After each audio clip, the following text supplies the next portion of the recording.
What's up, everyone? We are diving back into the multiverse today for another epic. What if Naruto became the Skulk King and claimed Hinata and Hanabi as his queens? Part 1. If you enjoy this story, make sure to hit that like button and subscribe to the channel for more fanfics like this. Now, let's dive right into the fanfic. The man ran, he ran like his life depended on it, which was very much the case. Once again, he cursed himself for accepting this stupid mission, and he cursed his leader even more for giving it to him. He was running like all hell was on his heels, and that could be true considering that the parents of the twins he had under his arms were chasing after him. Abducting Hinata and Hanabi Hyuga, the 3-year-old twins of the clan head, was definitely not the best mission to pick. In fact, he was now seriously considering having his brain checked. He had been running like hell for almost a day now, with no occasion to stop, and he had almost made it to the border between hot water and frost. He was almost in his country. Once he reached lightning, he would be somewhat safe. Then, he saw and heard something that gave him a boost. A gigantic owl, hooting, came down from the sky, flying near the canopy. Charging chakra into his feet, he jumped always higher, finally shooting past the top of the trees, and the owl swept under him, allowing him to land on it. The summon quickly took to the air and, looking above his shoulder, the man could see Hiashi Hyuga's hateful glare, and his wife's tear-stained eyes. Then, he collapsed, panting hard. A hand landed on his shoulder, and he looked up to see the grinning face of a fellow Kumo shinobi. Good job, Raikage-sama will be pleased. The Hyuga abduction became a major sore point between Kumo and Konoha. While Konoha was ready to go to war, the fire daimyo felt that doing so for 2 mere children was too much, and as such forbade it. Konoha, and the Hyuga in particular, were not happy. But Konoha was not the only village to react. Fearing for their bloodlines, every village refused to accept Kumo dignitaries or guests in their walls, and while the Chunin exams were an exception, Kumo teams were always heavily monitored by Anbu. Kumo may have been one of the most powerful villages. Without allies, they were in a difficult position. The most notable consequence was seen in Water Country. Seeing what might be done to them, the bloodline clans were quick to tighten their bond with Kiri and were soon considered Kiri's most devoted defenders. When the Kagaya attacked, the clans answered with a swift and brutal counterattack, slaughtering the clan to the last. In this condition, when Yagura suddenly became more bloodthirsty and seemed to try to raise discontent towards bloodline users, he was met with heavy resistance, and it wasn't long before an all-out assault against him was organized. It was then discovered that he was manipulated. Quickly freed, Yagura joined the coup to chase their enemy, taking him down with him. Yagura, Yondaime Mizukage, went down in history as the leader of Kiri with the shortest reign, but as a hero nonetheless. Kiri didn't suffer through the bloodline purge and kept its place as one of the strongest villages, never realizing just how much Yagura's sacrifice changed the world. Following the incident, Konoha decided that, since they couldn't settle this affair on the battlefield, they would find ways to make Kumo pay. And so, each batch of Chunin hopefuls sent to the exams was trained to the bone. Only the most hardened and merciless teams were sent, with one mission: slaughter as many Kumo genin as possible. The Hyuga and the Hokage agreed to give a small bonus for each Kumo headband the Konoha fighters brought back. The number of Kumo representatives to survive the exams plummeted, and often reached absolute zero when a Hyuga was part of the exams. No matter what Kumo tried, Konoha always won. When they tried to send disguised Jonin or Chunin, the Konoha Jonin would immediately point out their rank and records, making Cloud look like fools. When they trained their students more, they found out that Konoha was already 3 steps ahead. And now seriously considered just sending the girls back, but it wasn't an option anymore. When they were 4, in an effort to ensure maximum durability, they had infused the girls with the chakra from Kyubi that was extracted from the Gold and Silver brothers, but the transfer went awry. The girls had screamed in pain throughout the whole ordeal, and it was pretty much certain he saw them losing consciousness several times only to be woken up by the pain. But that wasn't the most worrying features. Hanabi and Hinata had developed fox ears and a bushy fox tail each. It was a relief that they never went berserk. But it didn't mean there weren't problems. Hinata and Hanabi were distrustful of Kumo in general and the male population in particular. They only tolerated two persons, Yugito Ni and Killer B. But even then, they were incredibly cautious around them, never completely letting their guard down.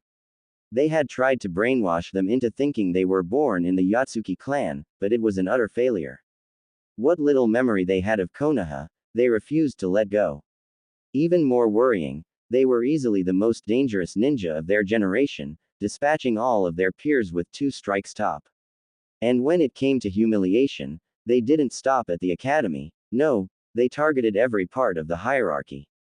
Paint bombs placed in the Jonin Lodge, entire squads of Chunin having their shampoos switched with hair dye, Anbu ambushed on their patrol routes and tied up in compromising positions, knockout gas placed in his own office.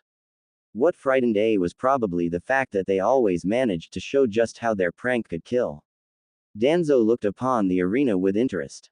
After the Hyuga abduction, Hiruzen had pleasantly surprised him, placing a reward for each Kumo genin killed, and because of that, he had decided to help, in his own way. So, he had built the Gauntlet, an underground arena where promising students trained and fought, using standard Anbu gear, porcelain animal masks and bandana on their hair to conceal their identity. No killing move was allowed and a cadre of med nin ensured that there wouldn't be casualties. At first, he thought it could help find some recruits for Root, but after seeing the records of the students leaving this arena, the first squad with one of his competitors to encounter opposition decimated their enemies in a matter of seconds. Those were genin from Iowa. Before the Rock Jonin could understand what happened, his students were dead and the Leaf genin had distracted him enough to allow their teacher to land a killing blow. In the span of 5 minutes, a genin squad 3 months out of the academy had decimated a squad of Iowa genin with a year of experience. From then on, Danzo had poured more and more resources into the gauntlet. Even his Root were defeated in some instances. Of course, it was the youngest Root members that fought in the arena, but it was still impressive. And given the violent increase in quality seen in the Konoha genin, he realized the gauntlet could prove more useful to Konoha than his Root could ever hope to be. From these facts, he drew the logical conclusion, sent his Root to rehabilitation, and dedicated himself fully to the gauntlet. In the span of 3 years, it went from a miserable arena to a complete underground complex, with training grounds, armories, a jutsu library, its own hospital, and a number of safe houses. Konoha's very own underground fortress. Of course, Hiruzen, no matter how soft he was, couldn't be blind to this enormous change. One day, while Danzo was going over the new students at the academy, Hiruzen had confronted him. It had taken some convincing, but in the end the aged Cage had agreed to let it run.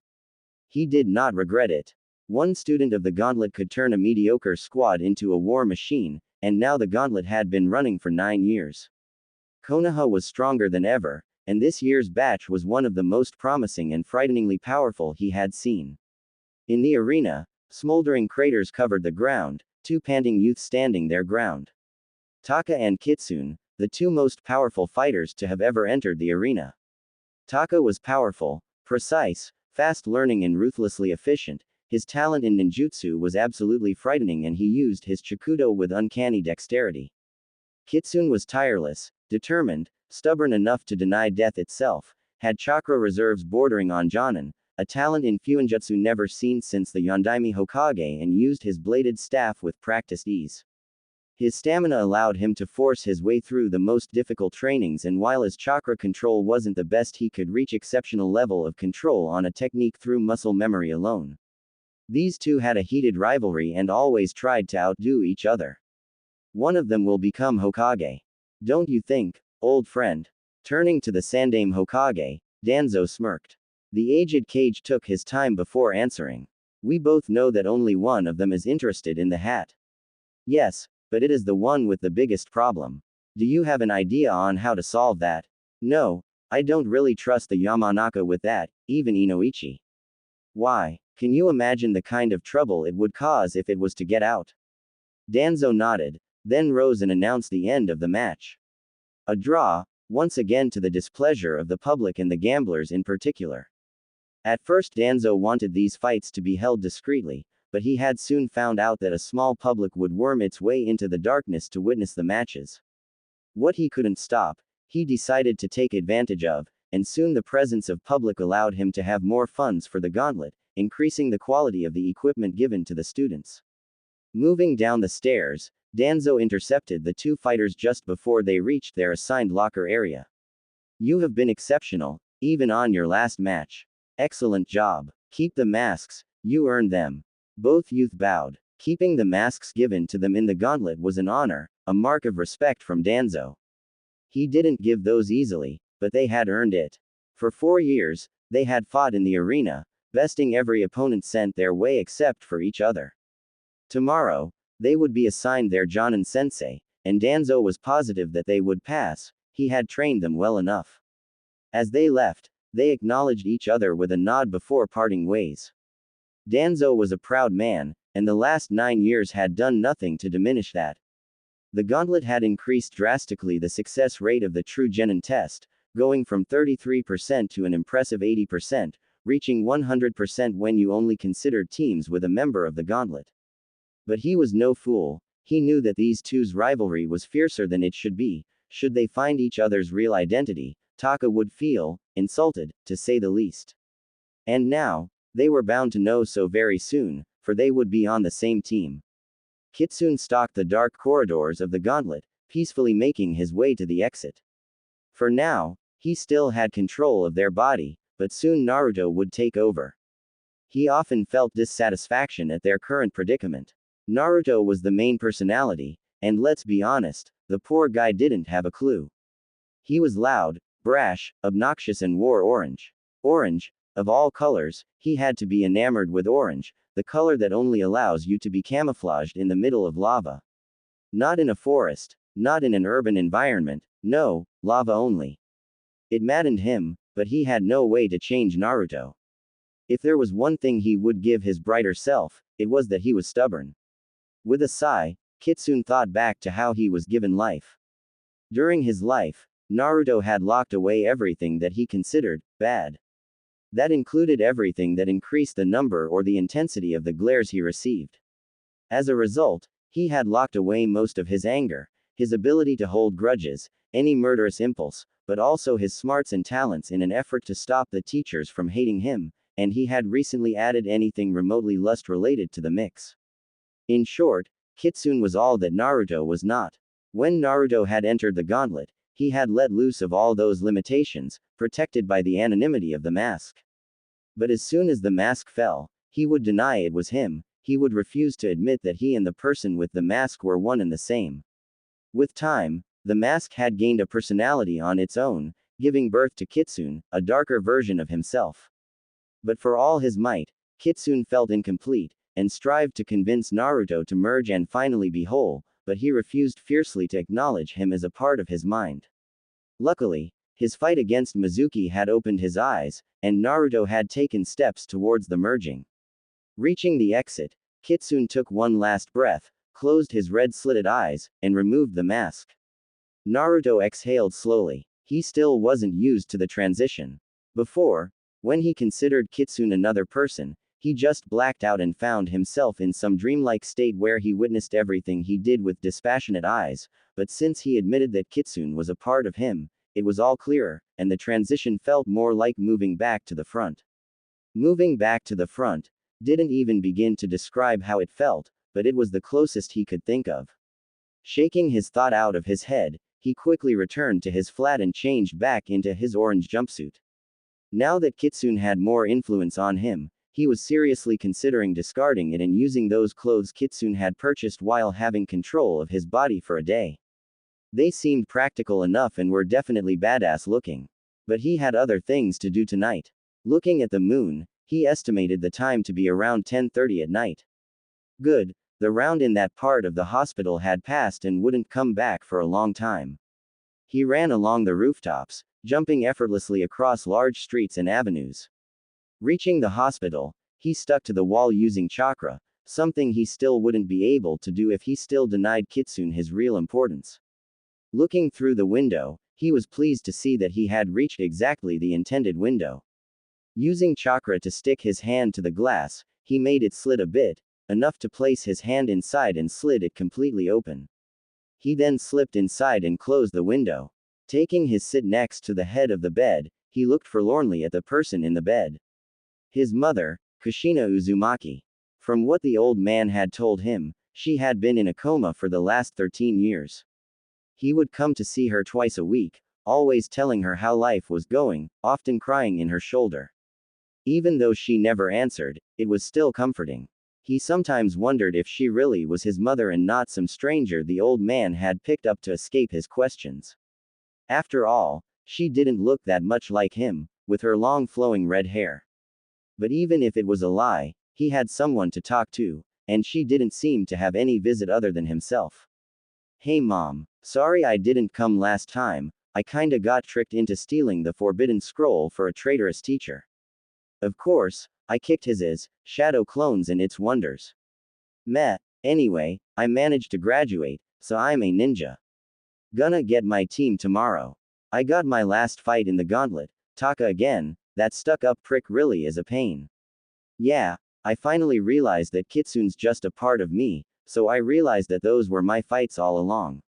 Sigh, I wonder what team I'll get. Silence settled over the room. Naruto often wondered what his mother would think of him if she met him. Would she be proud? Ashamed? How would she feel knowing her son was a schizophrenic Jinchuriki? With yet another sigh, he thought back on the night he had earned the right to be a ninja and began to tell the tale to his comatose mother. You are the Kyubi. With a mighty heave, Mizuki threw the shuriken towards him, and Naruto could only watch in shock. Time seemed to slow down as the shuriken began to close the distance. I told you the Kyubi was sealed in our guts, I told you we were one and the same, and I told you to never trust this guy, but would you believe me? No, of course not. I guess I'll have to clean up this mess. Stay put, it's my fight. Just give me access to your moves, you should be able to since you say you're a part of me. Better yet, let's fight together. As one. Yeah, as one. His eyes turned purple and slitted as he dashed forward, passing by a shocked Iruka, and ducked under the shuriken. Shooting his arm up, he threw it through the hole of the shuriken and grabbed the weapon, stopping it in its track. Getting up, he looked calmly at Mizuki, assessing him like Kitsune had been taught to. Kitsune was right, you are a threat. I guess it's up to us to put you under control and deliver you to T&I. Kitsune. Why you are the Kitsune. Oh god. Fear made its way upon his face and he threw the other shuriken, far faster in hope of breaching the youth's guard, but it was for naught. Naruto simply jumped above the flying metal star and grabbed the circle in its middle, stopping it and taking control of it.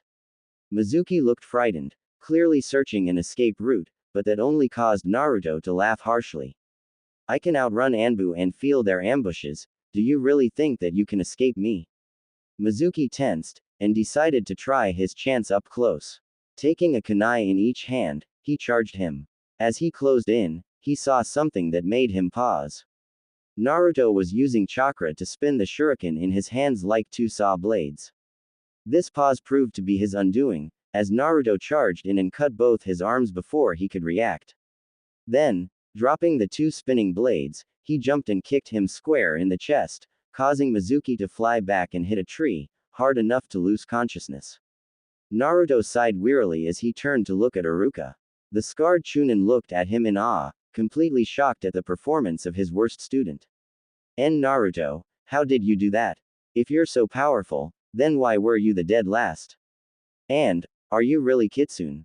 One of the best two fighters of the gauntlet. Alright, let's see. Sigh first, I used chakra to levitate the blades in my hand and put them in movement. Second and third at the same time, let's say that, Kitsune is kind of a second personality. He told me about that for a long time but I never listened. He's always pestering me about merging, whatever that is. Anyway, while I still denied that he was part of me, I couldn't use his skills, but now I have some access to it. Anbu suddenly fell from the trees, surrounding them. Naruto sighed tiredly. It was hell to explain everything to them, but in the end I managed to escape this mess scot-free. So here I am, with a headband, and wondering just who the hell my teammates will be. I just hope Sasuke won't be one of them, he's a real pain. And I'm beginning to wonder if Sakura is as awesome as I thought, after all I was basically a dunce before, or maybe I'm still one, I'll have to see. He said softly. I'll see you soon mom, gotta go and grab some shut-eye. With that, he went to the window, opened it and slipped outside before closing behind him and running to his apartment. Naruto walked into the classroom in utter silence. He still had his orange jumpsuit but felt slightly less comfortable wearing it, so he tied the jacket around his waist.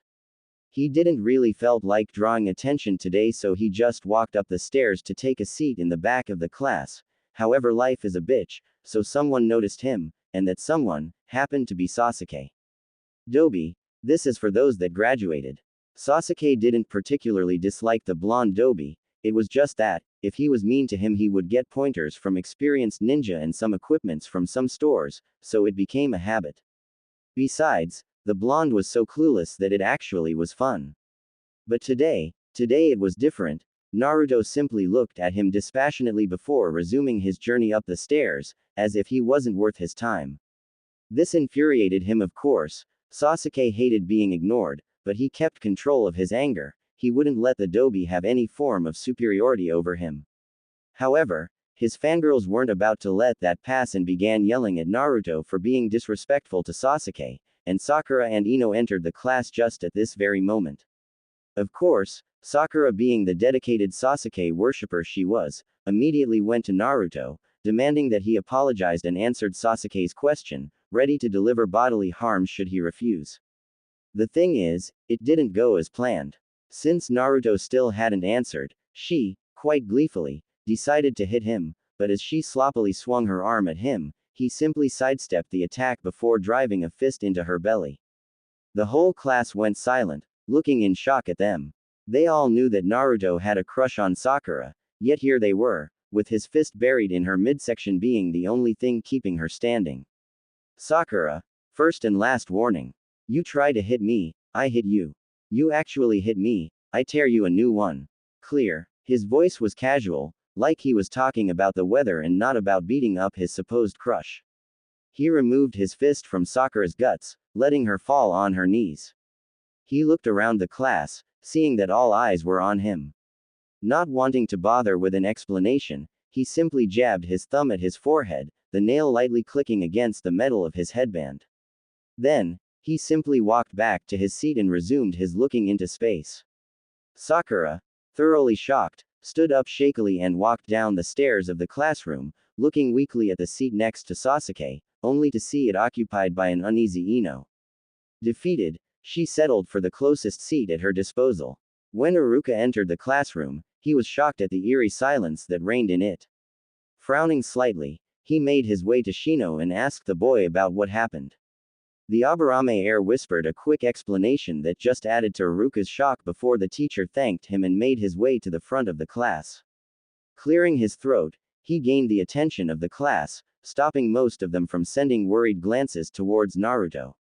He gave a little speech about the life they were about to enter, how he knew they would be splendid shinobi and how much faith he had in them.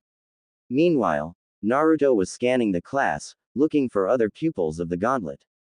Toshi is probably Tora, Tiger, Tenzo would be Toru, Mantis, Shizuka is probably Hato, Dove, and I'd say Akito is Kuma, Bear.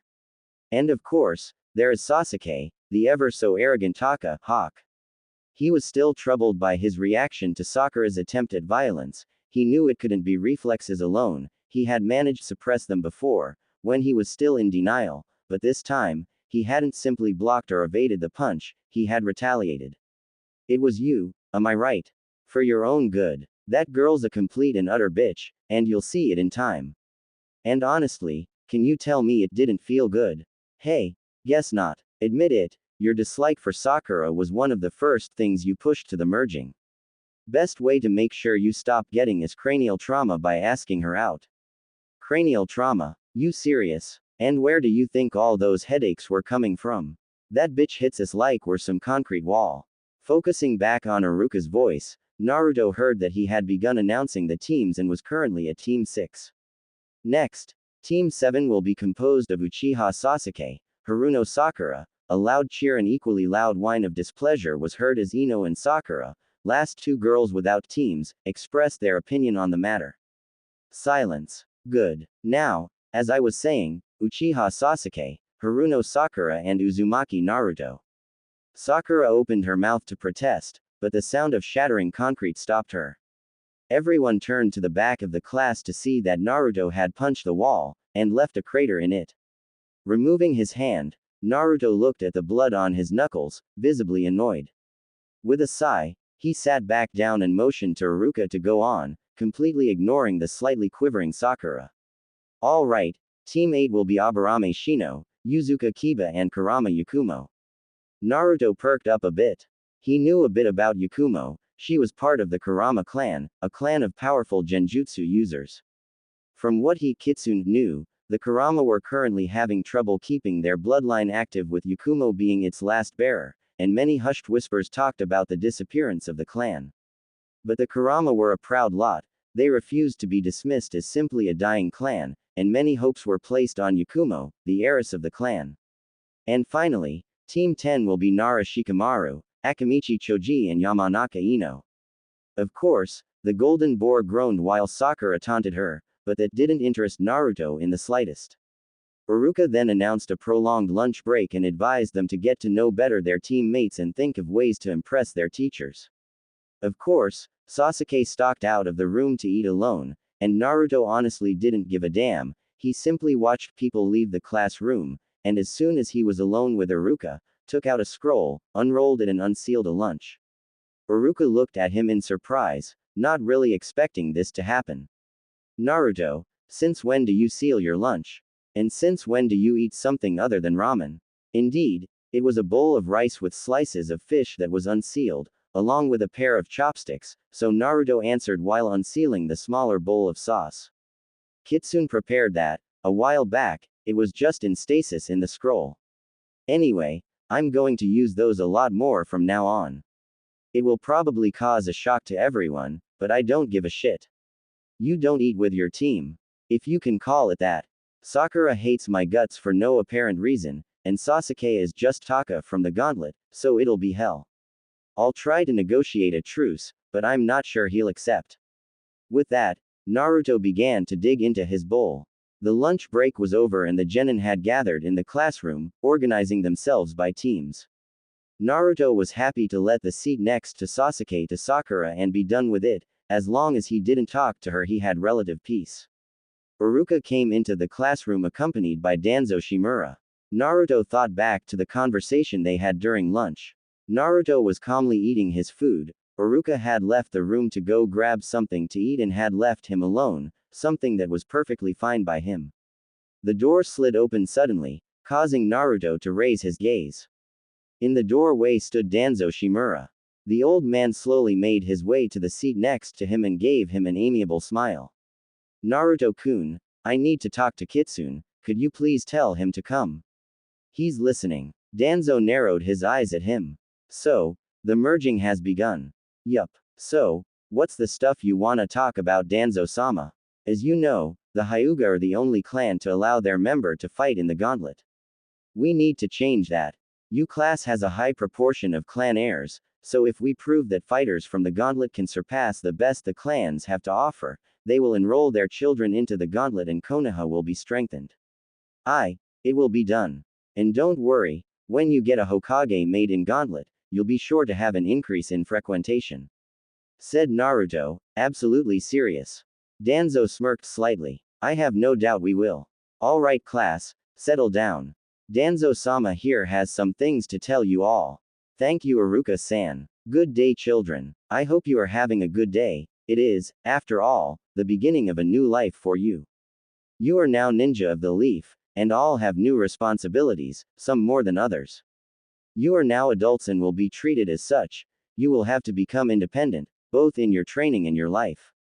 This class will be especially watched, for the future leaders of no less than 5 of our clans are among you, and one of you may very well establish his own clan. At this point, Danzo's gaze fell on Naruto, and while it seemed casual, Naruto knew it was anything but that.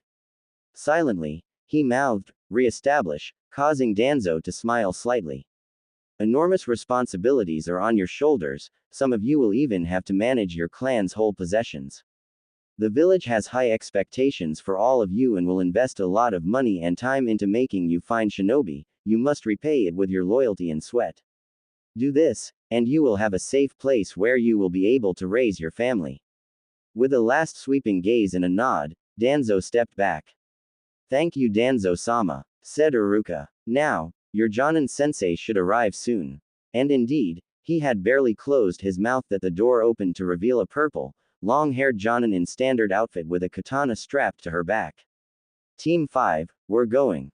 As the members of the team rose and left, Naruto looked at who was leaving. As they passed near him, he spoke. Good luck Kuma. Everyone in the room stopped and looked at him in surprise, but not as much as the members of the gauntlet. Akito then managed to get a hold of himself, and bowed. Thank you Kitsune-senpai. Of course, now everyone in the room that didn't know of the gauntlet was confused beyond reason. Sakura, who had been about to make a snarky remark about Naruto, could only watch in surprise as Team 5 left the room while Sasuke looked intently at Naruto. 3 more teams left the room, and Naruto wished good luck to Hato and Tora. Then, the door opened and in walked one of Konoha's most powerful Jonin, Hitaki Kakashi. He was rumored to have been in a deep depression for years, but it seemed being a teacher had done wonders for him. Team 7, meet me on the roof in 5. He disappeared in a swirl of leaves and Naruto simply stood up and made his way for the door. As he was about to exit, he heard Toru's voice. Kitsune-senpai, good luck. Naruto turned his head and smiled at him. Thanks, you too Toru. Then he exited the room and made his way to the roof, feeling Sakura and Sasuke following him, the latter fuming silently about being in the rear. When they reached the balcony on the roof, they took their seats, with both boys at an extremity again. Kakashi was practically beaming at them, he seemed to be in an extremely good mood today. Welcome my cute little genin, he said, getting a grunt out of Sasuke, a protest out of Sakura, and a loud laugh out of Naruto. Ha, I like that one. Think you could use it all the time sensei? It sure would make the D ranks a bit less dull. Kakashi smiled. Maybe Naruto, maybe, it will depend on how good you do. Now, let's reassure you all, I know what I'm doing, I've had 3 teams already, they all made Chunin within a year and my first team even reached Jonin. One of them is even taking on students from your class, so don't worry, you're in good hands. Now, let's get to know each other shall we? He said with his eternal smile. I'll go first. I am Hitaki Kakashi, Jonin of Konoha. I like many things, but mostly having friends and my beloved Ika. I dislike egoistical persons and I absolutely loathe traitors. He said the last part completely seriously, looking at them dead in the eyes. Naruto noticed he spent a bit more time on him and felt compelled to answer. Kakashi-sensei, if you're wondering if I'll ever turn psycho, the answer is no, I'm far past the point of madness. That got all those around him to look at him curiously, wondering what he meant. Naruto then motioned to him to go on. All right, we'll talk about that later. As I is saying, I loathe traitors. My dream is, currently, to make you 3 some wonderful ninja, just like my 3 other teams. My hobbies are mostly reading. Alright, your turn sunshine. He said smiling to Sasuke and causing the only blonde present to smile. I am Uchiha Sasuke. I don't like many things, and I dislike a lot. I don't have any hobby. I don't have a dream, more of an ambition, to kill a certain man. Kakashi frowned slightly, this would certainly make things more complex. Alright, now your turn bubblegum. Sakura twitched at the nickname but answered nonetheless. I am Haruno Sakura. She blushed while looking at Sasuke, who pointedly ignored her. My hobbies are, once again, she looked at Sasuke, giggling a bit this time. My dream is, another gaze toward Sasuke, this time with a hopeful smile and a slightly larger blush. And I hate Ino Pig and Naruto. That was LAAAAAAME. Sakura turned to Naruto, enraged, but the blonde kept talking. You do realize you admitted you have absolutely no motivation. You're here just to get in Sasuke's pants and, sorry to be blunt, but I have better chances at this than you do, and he's straight, that's saying something. In case you didn't realize, the Uchiha are a clan of warriors, if you wanna become a pampered housewife, you should have set your sights on a civilian. What the hell do you know good orphan? Smooth Sakura, real smooth. In case you didn't notice, Sasuke's an orphan too. Casting a brief glance to Sasuke's twitching eyebrow, Sakura wisely decided to shut up. Alright, My turn, yes. Kakashi nodded. Right. My name is Uzumaki Naruto. I like ramen, fuinjutsu, old man Hokage, and I guess I'll have to expand the list when I discover new things. I dislike people who judge others or blame them for things out of their control. My hobbies would be calligraphy, getting payback through pranks, and a bit of meditation from time to time. I've got two big dreams. First, becoming Hokage. His boisterous, joyful tone suddenly subsided, a more thoughtful and almost melancholic tone taking its place. My second dream is, one day, to go to Whirlpool and pay my respects to my ancestors. Alright, you're an interesting bunch. We'll meet tomorrow at 9 o'clock at Training Ground 3 to take a little test. What you passed was a pre-test, of sorts. Now we're going to see if you really have what it takes to be a shinobi of Konoha. Don't worry, the success rate is good, you'll probably pass. He said with an eye smile. We'll see, answered Naruto, suddenly serious again. Taka, let's face it, we hate each other, but we're gonna be on the same team, so let's make a truce. What do you have in mind? We work and train together, but we don't interact more than that. So, I'm in. Kakashi nodded appreciatively, satisfied to see that they would be willing to set their differences aside to work together. However, when he looked at Sakura's revolted face, he knew she would be a handful, even though right now she was keeping her mouth shut. Alright, Sasuke, I don't need you anymore, you can go. Sakura, could you wait down the stairs please? I'll have a talk with Naruto and I'd like to talk to you afterwards. Alright sensei. The Uchiha had already left with a burst of speed, leaving the pink-haired one to slowly walk down the stairs in silence, dejected that her crush didn't want to talk to her. Okay, Naruto, what was that comment about being far past madness? You know of Kitsune of the Gauntlet, right? Yes, I know of your identity in the Gauntlet. More like second personality, said Naruto, causing Kakashi's eyes to widen in shock. Wanna meet him? He's a bit on the snarky side, but he's an okay guy.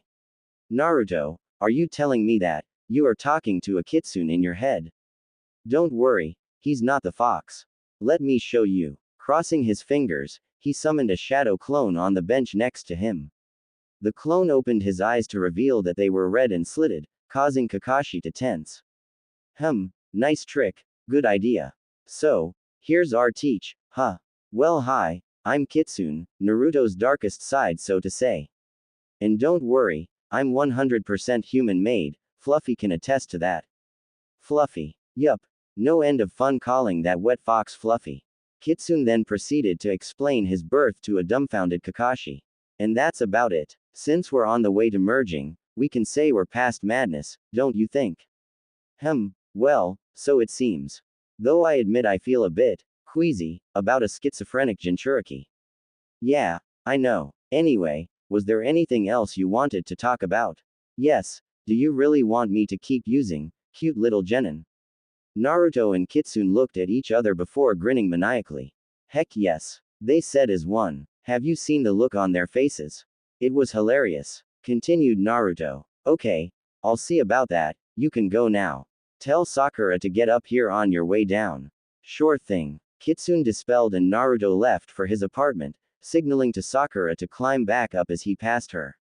The Pinket's lips drew a thin line, obviously not too very pleased about being ordered by the perceived Dobi. As she reached the balcony once again, she sat in front of her teacher. Alright Sakura, I think we have a lot of things to talk about. First and foremost, you will have to dampen your dislike of Naruto if we are to work together. But why? He's a complete loser who will only pull Sasuke-kun and I down. He shouldn't even be a ninja. He has no talent whatsoever, he is loud and obnoxious, he wears orange, and he is just plain dumb. I'm not the only one to think that, everyone does. Oh boy, it will be a pain. Sigh. Alright, here we go. Naruto isn't a loser, as you so kindly put it, and you will soon discover just how wrong you are. You will also see very soon that he isn't as weak as you think he is. A recent, traumatic event caused his potential to unlock in full. You noticed he addressed Sasuke as Taka, correct? That is because they fought in an underground complex that train willing academy students. Naruto as Kitsune, and Sasuke as Taka, They are both the strongest students to have come out of there, so don't worry about him pulling you down, more probably, he will pull you up. Kakashi ignored the disbelieving look his female student was giving him and went on. Now, Hokage-sama himself think Naruto should be a ninja, do you think you know better than him? Kakashi left a pause, enjoying slightly seeing his student squirm. I thought so. As for the loud part, you must admit you weren't exactly the most discreet with your voice. And lastly, think by yourself. Have you tried to get to know him before passing judgment? I don't need to, I heard enough about him. So you blindly trust what others say and never try to see for yourself. And you want to be a ninja? If such is the case, go back to the academy, even better, drop out of the program completely. Ninja must think by themselves. People you consider trustworthy may be biased on a topic and try to pass that on to you. HMPH, then why is the entire village saying this? Not the entire village. Besides, number isn't a guarantee. How many of these people know him? The answer is, none. Now, I will give you a chance, but if your behavior jeopardizes the team, I will have to request a replacement. Sakura nodded her head slowly, not really wanting to lose her spot on Sasuke's team. With that, Kakashi dismissed her and returned to his apartment. When he finally reached his apartment, and unceremoniously collapsed on the couch. Oh man, that's probably going to be both my worst and my best team. Yugito Ni was a strong woman. She was one of the two strongest Kumo Jonin to ever be, only surpassed by Killer Bee in the Raikage, and she was without a doubt the strongest kunoichi in the history of Kumo, and that was without the Nibi. With her lifelong partner, she was a powerhouse, surpassing even in terms of raw chakra output and firepower. But there were still things that made her wish she became a pastry cook like she wanted to be when she was a kitten. A good example of such things would be the pranks pulled by the infernal duo, Kumo's very own night vixens, as they extravagantly decided to name themselves, and as their legal guardian, she was faced with them far more often than she'd like. With a sigh, she stopped in front of Mabui. What did they do this time? Paint bombed another shop. Replaced ration bars with concentrated hot pepper. Or did they hit a gas bomb in A's office, again? None of these. Go in, he'll explain. With another heavy sigh, Yugito stepped into the room, bowed to her leader and took her seat next to her charges. They both wore identical clothing, meaning black sandals, black pants, black short-sleeved shirts and cream-colored long vests on top of it. The main difference between the Foxy twins was the hair. Hanabi's hair was kept into a Heim cut, having a ponytail expanding out of the back, while Hinata's was just long flowing hair, both reaching their mid-back. They looked at A and Yugito innocently, but the swishing of their tails left no doubt. They were thrilled. They had once again executed some prank, and a big one it seemed. Alright Raikage-sama, what did they do this time? They littered the Anbu patrol routes with traps. They disabled no less than a quarter of the Anbu Corp before we understood what happened. We had a breach of security of major importance for 4 hours last night. And if that wasn't enough, they then disrobed the knocked out Anbu and tied them up in compromising positions and left them in some of the most frequented streets of the village. Yugito's first impulse was to bang her head on a wall. She looked over them, and saw that the sisters looked indeed pleased with themselves. All right, young ladies, what do you have to say for yourselves? They had it coming, said Hinata. Yeah, they were trying to peep on us in our bathroom, added Hanabi. So we had to get revenge. By disabling a quarter of our Anbu forces. Not our fault if they're amateurs, answered Hanabi. Yes, if they worked correctly they would have seen the traps. They left their guard down inside the village and they paid for it. Yugito could see that A was struggling to stop himself from slamming his head on his desk and burst into tears. Why are you acting like that? This behavior isn't worthy of members of the Yatsuki clan. A quickly realized that tiredness had caused him to say the old automated answer that always infuriated them. Their faces turned into a snarl as anger took hold of them. We are not members of the Yatsuki clan, we are Hyuga. You and your clan are those responsible for our abduction. We are not part of your clan, and never will be. Yelled Hanabi. My sister is correct, supplied Hinata in a cold tone. We are Hyuga, and always will be, the Byakugan is proof of that. A tensed. He hated to be reminded of his mistake, and the sisters made sure to force him to face it at every occasion they got. And they made sure to have many such occasions. With a sigh, a slumped in his chair. And what would you have me do? Send you back to Konoha. Remember that the Kyuubi killed many of their own. Anything Fox related will be viewed with distrust at best, and there is a high probability that the Hyuga would brand you with that seal they used to keep the branch family in line. We'd choose limited servitude and a chance at life over a future of rapes and forced pregnancies. Answered Hanabi bluntly. A cringed as Yugito sent a glare his way. Listen, I realize it was a huge mistake, but you are now genin of Kumo, and I can't correct my mistakes if you keep acting like that. Both sisters looked at him intently now, their full attention on him, along with a very curious Yugito who wondered what her leader had in mind. I can't say too much, just know that if your team acts exemplarily enough, you'll be able to choose who you marry and where you and your children will live. Hanabi and Hinata looked at each other and nodded before turning back to the mountain of a man. Very well, we will stop causing trouble, said Hinata softly. At least for now. May we retire please? The last day of the academy was taxing. The smile on her face made a groan. Kami-sama help me, they made one last prank, they will kill me with paperwork alone. Yes, go, and leave me to deal with the mountain of paperwork you caused once again. Satisfied grins made their way to the sisters' faces as they rose from their seats and left the room, sauntering happily toward the exit. Yugito watched them leave before turning toward her superior. If I may, what exactly do you plan? Get them to Chunin as fast as possible and shove them into Konoha's hands with a long-lasting diplomatic mission. They cause far too much havoc in Kumo. Why not tell them directly? If they knew just how much I want to send them back to the leaf, they'd make my life an even bigger hell, and I can live without that. Yugito nodded in understanding before rising to her feet, bowing and leaving to return to her house. Hinata and Hanabi got out of the bathroom together after cleaning themselves, both wearing white bathrobes and leaving their hair free. Their final prank had taken a long time to set up, especially given its specifications. They wanted a prank that wouldn't activate for at least 3 months, and one that couldn't be traced back to them. It had been hard, but they had managed it. They had found an insect that had a very interesting particularity. It was a kind of fly with a hatching time of up to 4 months depending on the conditions, and the interesting thing was that it looked a hell lot like a type of thunder wasp that was known for its deadly venom. It was guaranteed to cause chaos at the academy, and since these things were notoriously impossible to control, no one could blame them. An interesting bonus was that the old ape that was the rakeage would be on the lookout for the prank, and that would stress him to no end. Hinata chuckled softly, causing her sister to raise her eyebrow quizzically. Sister, how do you think the males of this village would react if they knew we are taking our showers together? Hanabi smiled amusedly. They'd probably try even harder to find a way in there and try to join us. Good thing they don't know about it. Yes, it is good indeed. Now, let us go to bed, some rest will do us a world of good.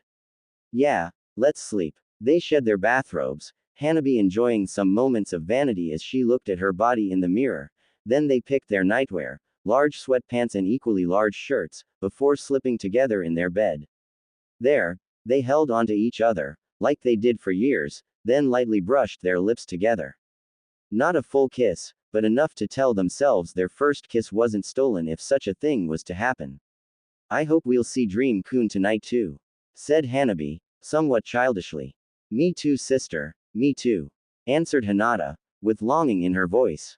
Then, as the sun set, they fell asleep in each other's arms, wishing for a better life. See, come on girls, mom just left. Another reason to go on Dream-kun, who knows when she'll come back.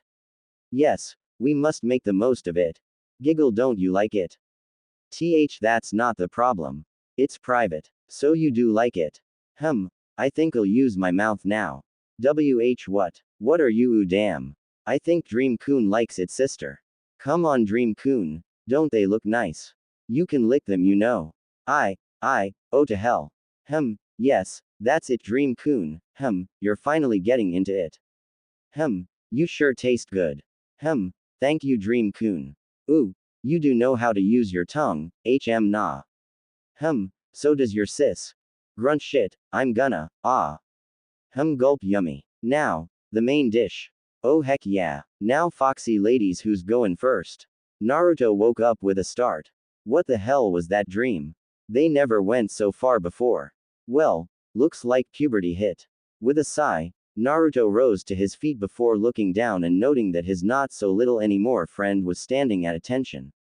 With a sigh, he went to take care of his morning routine, hoping to put his mind on something else. These two fox girls had begun to appear in his dreams when he was 6 for apparently no reason. For his mother, he could understand, she had appeared after his first visit to her with the old man, on his 8th birthday, but for those girls he had absolutely no explanation. Yo Kitsune, any idea as for why I have pervy dreams about fox girls? Nope, but I'm definitely keeping that memory where I can reach it. Best dream ever. You'll share. We're the same guy, sharing with yourself isn't really possible, but the memory will be at your disposal. Sweet. Finishing his routine, Naruto set out for the training ground. He had decided to let go of the orange pants, choosing black pants instead, but keeping his jacket tied around his waist. Walking slowly towards the training grounds, he noticed the way people were looking at him, disbelief and hatred. They couldn't believe he had been made a ninja, they felt outraged that such a thing was allowed. Not that he cared anyway. One particularly stupid civilian that enjoyed bullying him decided to step into his path, blocking his way. Naruto eyed him lazily and talked before the idiot had the chance to open his mouth, effectively wiping the smug smirk from the man's face. You do realize I can have you arrested for interfering with shinobi affair, right? Yes, I can do it. Any civilian interfering with shinobi business for no good reason is automatically suspected of treason and sent over to T&I. You sure you wanna spend 2 hours with Mitarashi Anko just for the thrill of bothering me a bit?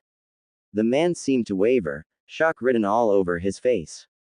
Naruto then sidestepped him and went on his merry way, leaving all the passerby shocked. He quickly reached the training ground and found his teacher and male teammate engaged in a heated argument, and he honestly didn't give a damn.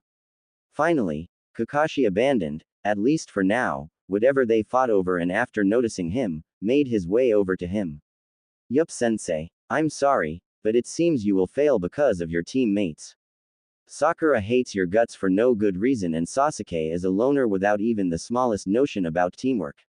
Sasuke, still in hearing range, growled. He hated the concept that he, the prodigy, would be holding back the dobi. It was ridiculous, and insulting. Ma, don't be so negative sensei. Sasuke and I got an arrangement yesterday, I know he'll abide by the terms, and if he is willing enough to work as a team, Sakura will follow like a good lil puppy. Naruto, I've seen other teams like that. Sigh, they always end up bad. All the more reason to become Chunin as fast as possible, that way we won't have to endure each other's presence longer than necessary. Kakashi nodded skeptically, making his doubts about the future of the team clearly known. Sakura chose just that moment to appear, and of course immediately ran to Sasuke's side and began acting like they were almost a couple, with Sasuke passionately ignoring her. With yet another sigh, Kakashi clapped his hands once, gaining their attention. Alright, time to begin the test. He got out an alarm clock and put it on top of a small log.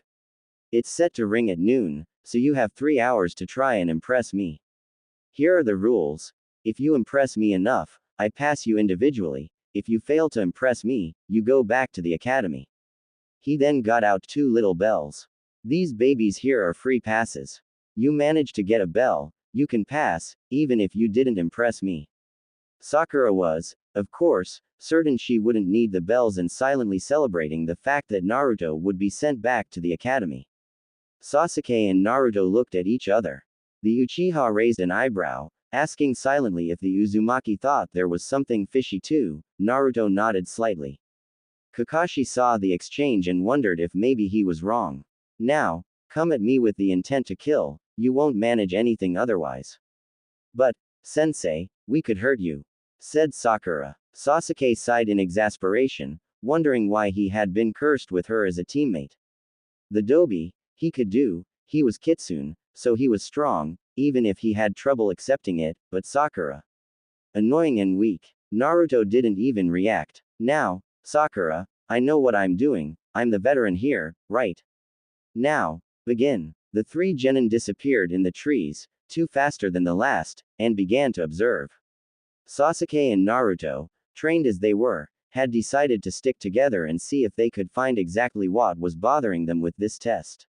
Your thoughts, Taka? Seems strange. Danzo-sama said genin teams always had 3 genin and a teacher, so why would he create the possibility to have only 1 or 2 students? He expects us to pass, but not Sakura. I think he wants to see if we'll go out of our way to help a teammate, even if she's useless. After all, that's Konoha's creed. Comrades gotta work together no matter their strength. So I guess that means we'll have to get her a bell. Or get her to work with us. That's probably a test on teamwork or something. You shouldn't have too much trouble getting her to work with Ya, since she's all over you and all. I give her to you anytime. No thanks, I like my girls a lot foxier. Naruto ignored Sasuke's questioning gaze and began to smell the air slightly, quickly locating his teammate's smell thanks to the shampoo. Following the smell with Sasuke tagging along, they quickly reached Sakura. Yo Pinky, don't scream. Sakura spun on her side while taking a kunai, pointing it at Naruto's voice, only to see him looking amusedly at her with an annoyed Sasuke at his side. Okay. Long story short, this is a test of teamwork, so if we wanna pass, we gotta work together. So, you wanna get a bell or what? Why should I believe you, loser? I'm sure you want to pass using Sasuke-kun's and my talent. Right, Sasuke-kun? The last part was said with an enamored gaze towards the Uchiha, causing him to raise a hand to massage his right temple. Sakura, how many genin teams have only 2 genin? Asked Sasuke in a clearly exasperated tone. Sakura opened her mouth to answer, but nothing came to her mind, and she then realized that, indeed, all genin teams had 3 genin, and she then realized just what her teammates had already deduced. He wants to see if we'll put our differences aside and work together. Naruto smiled. Ah, the kunoichi is showing, good. So, do we charge in together and just show him we're working together, or do we go for a complete show? Complete show. Alright, so we keep him busy and Sakura lays traps. Sasuke nodded, thus gaining Sakura's undivided support to the plan. Alright Pinky, choose your zone, lay your traps, and signal us when you're ready, K. Sakura nodded and began looking for a good zone to booby trap. Kakashi was surprised, it was already an hour and his students had yet to show, something that really surprised him. His previous teams had already attacked, most of the time to show that they worked together and had understood the goal of the test, but not this time. He had no doubts that both Naruto and Sasuke had understood the test, but by now they should have. A hail of shuriken interrupted his thoughts and his reading, forcing him to jump out of the way and stash his book away. His feet had barely touched ground that he jumped again, avoiding a second volley of metal stars. Backflipping out of the way, he landed on his feet with a kunai in each hand. In front of him were Naruto with his bladed staff and Sasuke with his chikudo. His brow furrowed, but before he could talk, Sasuke dashed forward, slashing low and forcing him to block his blade with one of his own. Quickly, his second kunai went up, stopping Naruto's attack. Naruto, using his kunai and his staff as support, slammed his foot into his cheek just as Sasuke's right foot left the ground to lodge itself into his stomach. The combined impact threw the Jonin towards the trees. Skidding to a halt, Kakashi shook the surprise out of his system and quickly began to counter his opponent's strikes. Sasuke's form was flawless, he only needed experience and speed to become one of the most dangerous blade users of the leaf. As for Naruto, there was absolutely no form at all. The only constant seemed to be movement. There was no pattern, no way to predict his next strike, no style, or at least none he knew of, and it was frighteningly efficient. Without really noticing it, Kakashi was slowly pushed back towards the trees. Suddenly, a trap was triggered, sending a hail of kunai his way, forcing him to jump out of the way, and directly into another trap. For 10 good minutes, he had to avoid traps, and while they were basic, it wasn't that easy with 2 of his students keeping him occupied. The killing blow came after a particularly vicious series of traps. One had released a cloud of gas of quite displeasing smell, but it wasn't really hard to block it out. Another had caused a slight ringing in his ears, thus limiting his sense of hearing. and his eye was locked on his weapon-wielding students. Suddenly, they both lowered their stances, slightly confusing Kakashi, until he saw Sakura sprinting to stand at their side, with both bells in her hand. Kakashi stood there, shocked, for a minute, before getting a hold of himself. Well, I am impressed. Most teams would have chosen the easy way and simply attacked together, but you decided to go for the hard way and actually try to get the bells. I am very impressed. So are we, said Naruto. You're a real badass, and you weren't even at 25%. What are you talking about, Naruto? Asked a surprised Sakura. He is said to be almost cage level. Do you really think that 3 students out of the academy, no matter how good, could land even a single hit on a serious cage? Sakura's eyes grew the size of saucers as she looked at Kakashi. Sasuke, hearing this, looked thoroughly pleased, probably because he had a really strong teacher. Anyway, said Kakashi, I have quite a good idea of both Naruto and Sasuke's specialties and capacities, so I'll have to test you, Sakura, and see where you can improve. We'll probably spend the next weeks bringing you up to par. Then, he turned his gaze to the 2 boys. I expect you two to keep working. I'll give you a voucher to allow you to borrow some scrolls at the Jutsu library. You both know your elemental affinities. Both nodded and Kakashi handed them a piece of paper with an eye smile. Good. I trust you to avoid going overboard. Naruto and Sasuke departed and made their way toward the Jutsu library. At the founding of the village, most of the population was made from clans such as the Uchiha, Hyuga, or Kurama, so a good deal of the most important institutions in the village had been entrusted to clans, both to ensure they were functioning and to show trust towards the clans. For instance, the Uchiha had been given the military police, the Hyuga were in charge of the relations with the fire daimyo among other tasks. The keeping of the Jutsu library had befallen the Senju, but since there officially was only one Senju left, the staff was composed of families with ties with the Senju. The library was a tall building, heavily reinforced to resist possible attacks and capable of locking onto itself until the danger had passed, making it one of the entrance points to the shelters. They walked inside and went to the reception.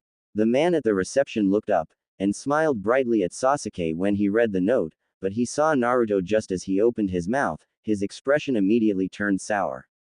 I am sorry, but we do not allow the likes of him in our respectable institution.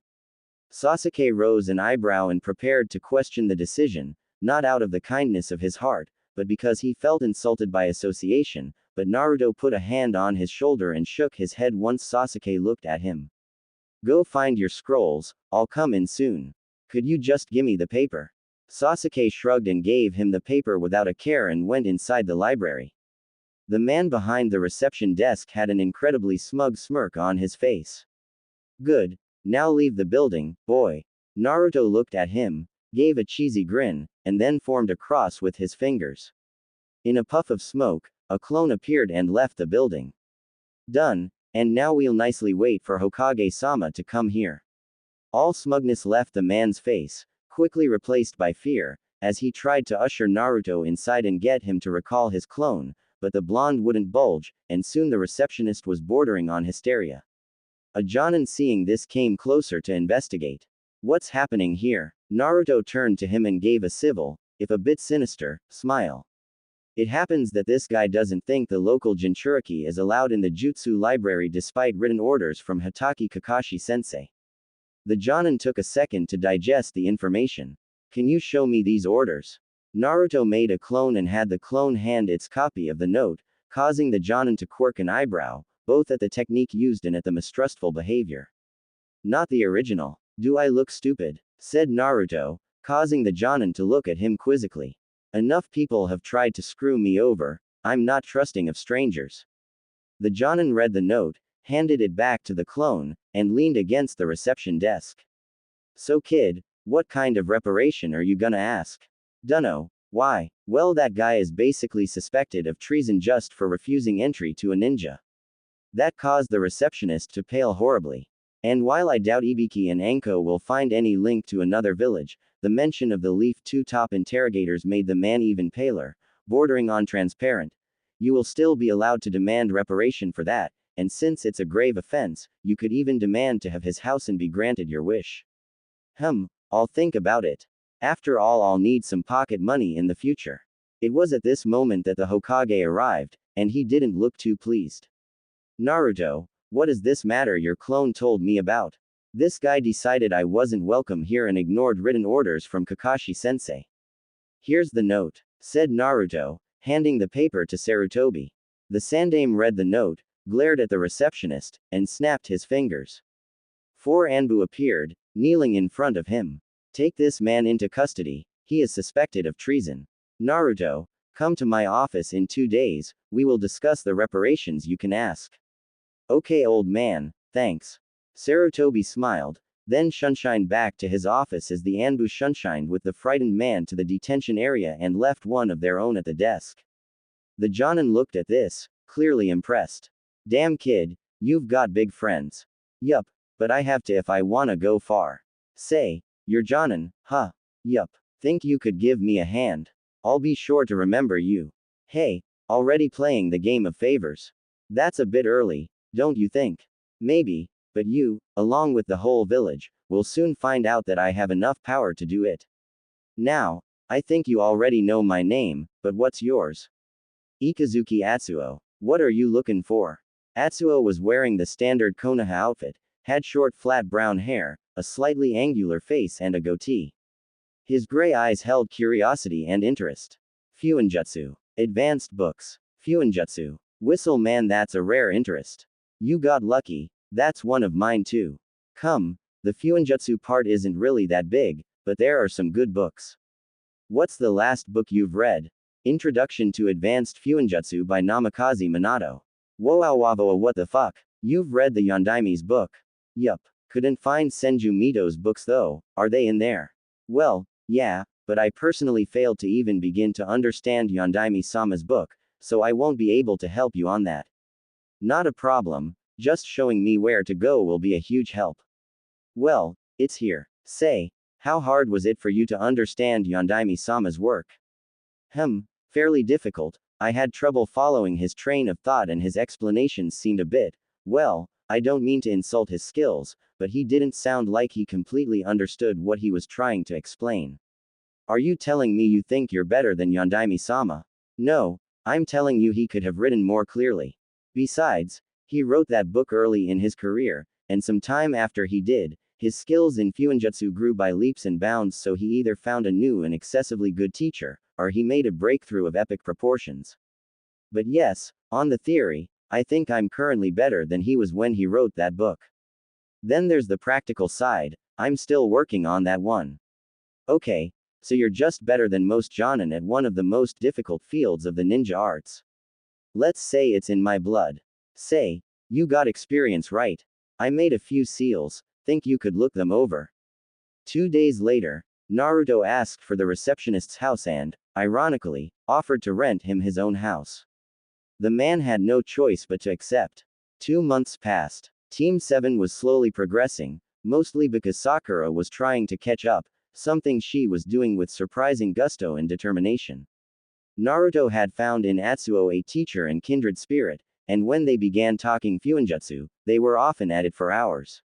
Together, they imagined new seals never seen before and worked to make them real. It was slow but there were progresses made.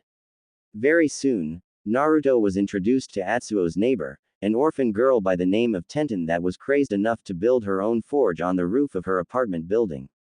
The interesting thing was that the forge worked perfectly and she produced some of the finest weapons of the leaf, even if she didn't know that. She also held an interest in Fuinjutsu, and soon the three began spending entire days talking about possible seals and their applications. As a sign of friendship, Tenten reforged the blades of Naruto's staff and gave him some of her kunai and shuriken. Today was a day off for the entire village since the clans would be busy for the whole day. Today was one of the biannual clan gatherings where they discussed how their lands were doing.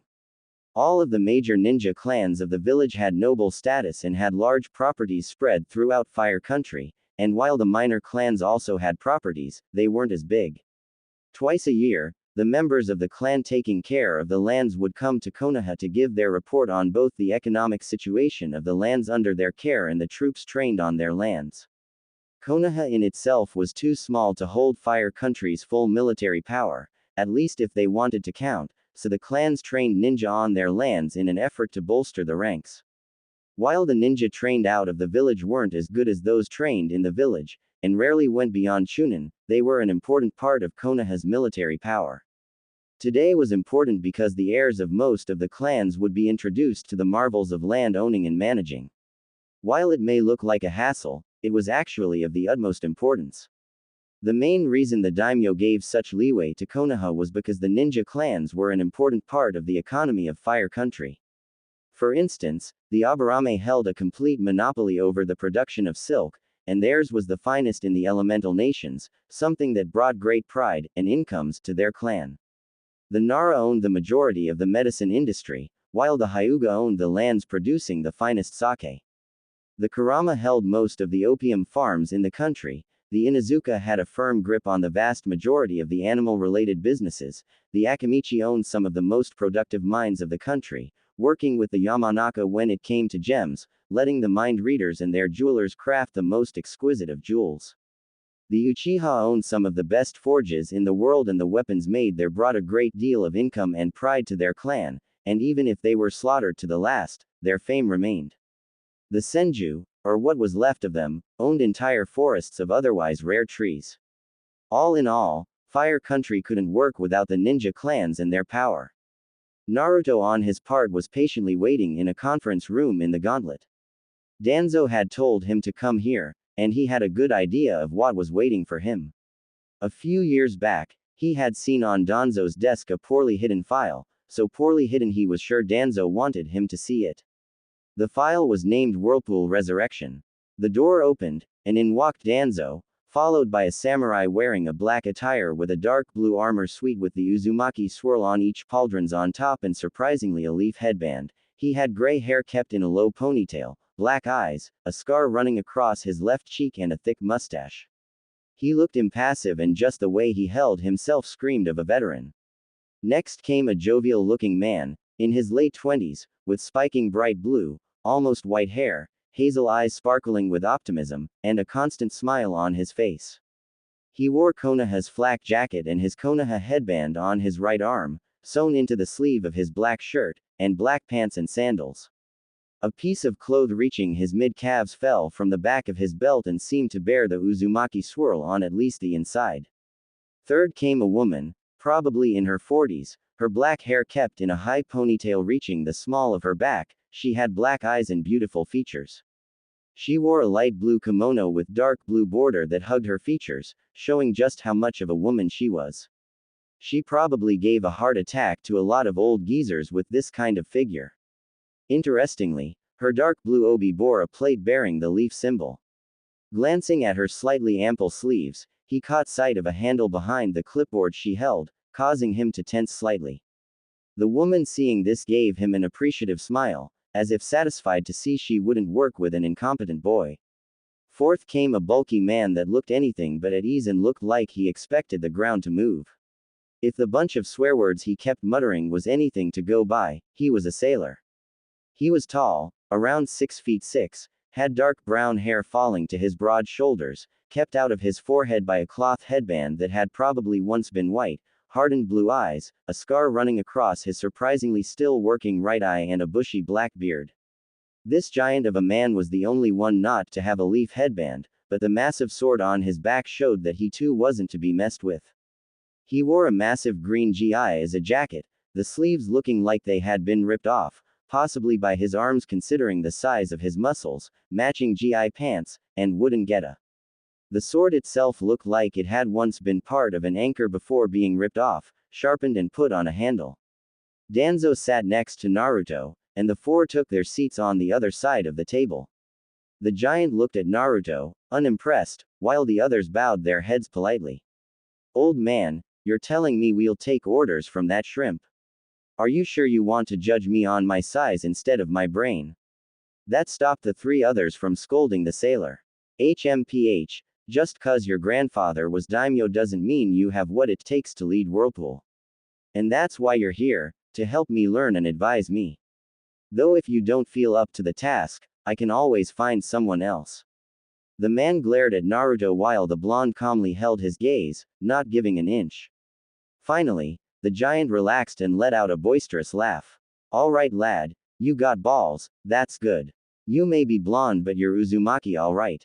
The name's Sufuku Daijiro, recently appointed leader of Whirlpool's fleet. May it be for war or trade, I got the ship for it. You can find me in Kiri's bingo book. They nicknamed me Blood Wave after I sunk a quarter of their fleet. They attacked the wrong guy. My pa was Whirlpool's last admiral. Well, it is a pleasure to meet you, Daijiro-san. Hopefully we can grab a drink together when I'm of age and finally able to go to Whirlpool. Ha, count me in. All right, old man, your turn, he said, elbowing slightly the samurai next to him, causing the man to let out a gruff sigh. Uzumaki-sama, I am Musashi Masahiro, commander of Whirlpool's samurai forces. I know you are a ninja and as such probably don't think much of a samurai, but I assure you that my troops can give a run for their money to a lot of ninja. Masahiro-san, I do not think less of you because you are a samurai. It would be not only stupid but also insulting towards you and your troops. I may be your leader, but it doesn't mean I can disrespect you. Masahiro by now was literally beaming with pride, delighted that his new leader was thinking in such a way. Those are exactly the words of your grandfather. I am proud to once again serve in Uzumaki. I was part of Whirlpool's forces before the fall of the village. Rest assured, my lord, that all that your clan taught us will be passed unto the next generation. I am pleased to know this, Masahiro-san. I may require your tutoring later on. I wish to know all that my clan left behind, even if it isn't part of the ninja arts. It will be my pleasure to teach you, Naruto-sama. Naruto smiled. He could see now that he had gained the loyalty of the old samurai for more than just his family name. Next, he turned to the woman. My lord, I am Okami Keiko, clan head of the Okami clan and appointed to manage Uzu's economy. It is an honor to serve you. Okami, that name sounds familiar. If I remember correctly, your clan was originated from Earth Country. Our lands there have been destroyed after the container of the Five Tails attacked. Apparently he considered we were on his territory and didn't want any human near him. We had to flee, and since Iwa didn't help us, we decided to leave Earth Country altogether. Danzo-sama offered us asylum on your lands under the condition that we help, something we have strived to do. I see. I hope you didn't lose too many people during the attack. No, Han-san was more interested in making us leave. My father-in-law, my predecessor as clan head, negotiated our flight in the middle of a battle. It left him crippled but alive, and Han-san allowed us to leave despite being able to kill us. I see. You have my condolences for your husband.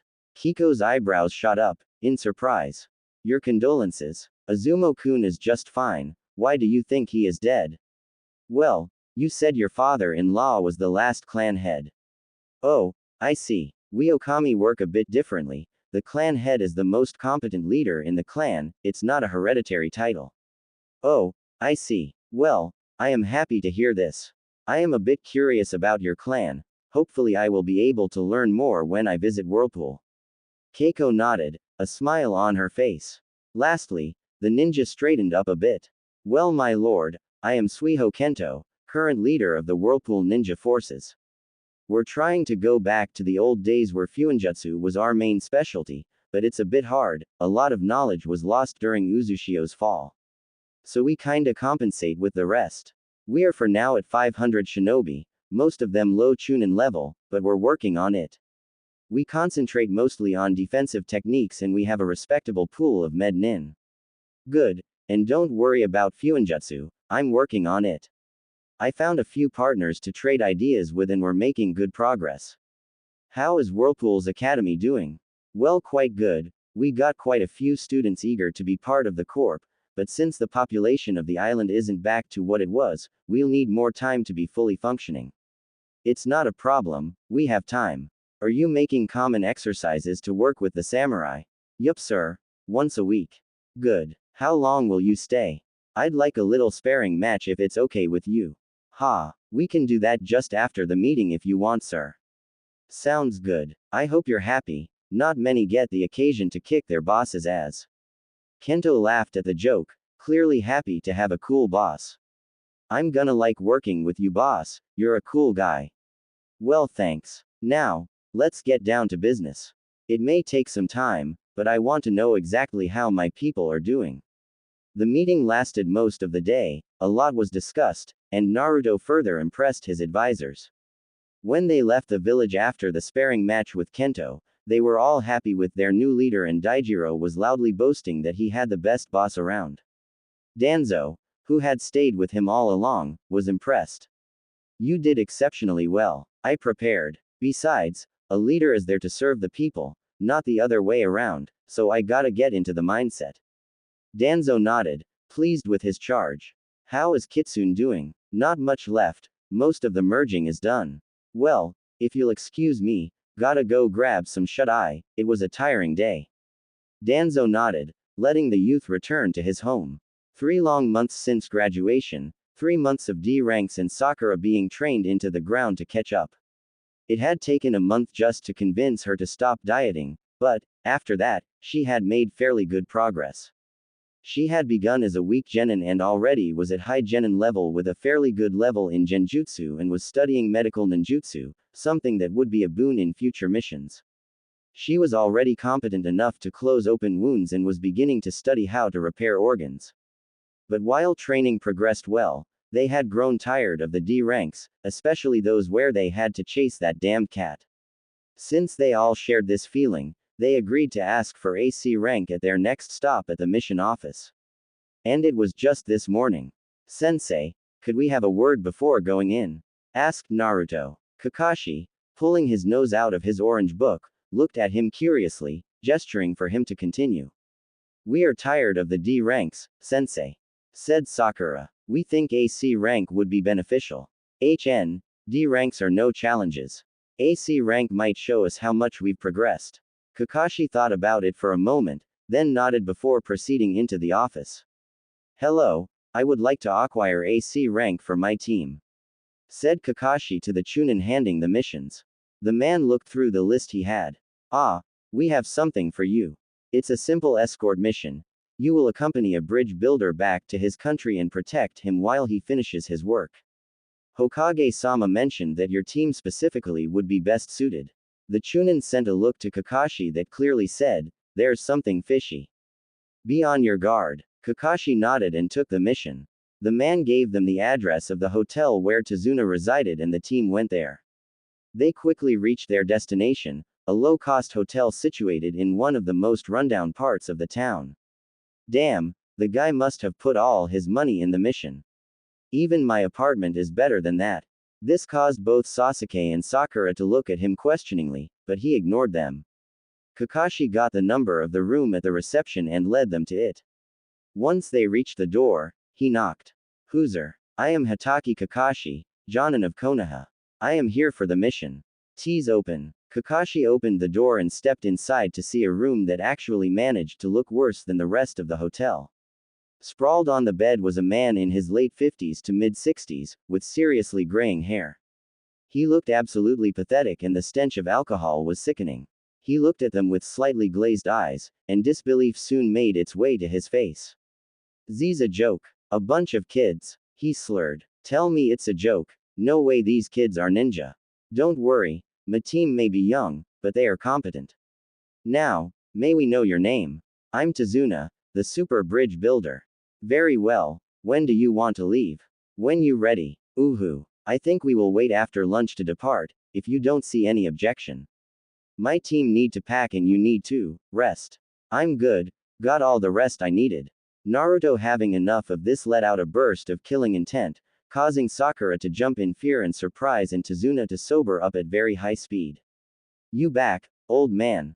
Good. Now, we're leaving after lunch, so you better look through your shit to make sure you didn't forgot a thing and sober up a bit more. Oh, and take a shower. My nose is a bit sensitive and I don't want to travel with a guy that stinks. It would be much appreciated if you didn't drink yours off before we leave. You should know that clients acting too disrespectfully can be blacklisted. Wouldn't it be sad if your whole country was blacklisted because of you? You wouldn't want that, right? Good. Now prepare your pack, take a good shower, and have a nice lunch away from sake. We'll see you at the gate. Is 2 o'clock good, sensei? Okay. We'll see you at 2 o'clock at the west gate. See ya. Naruto walked to the window, opened it, and simply jumped out.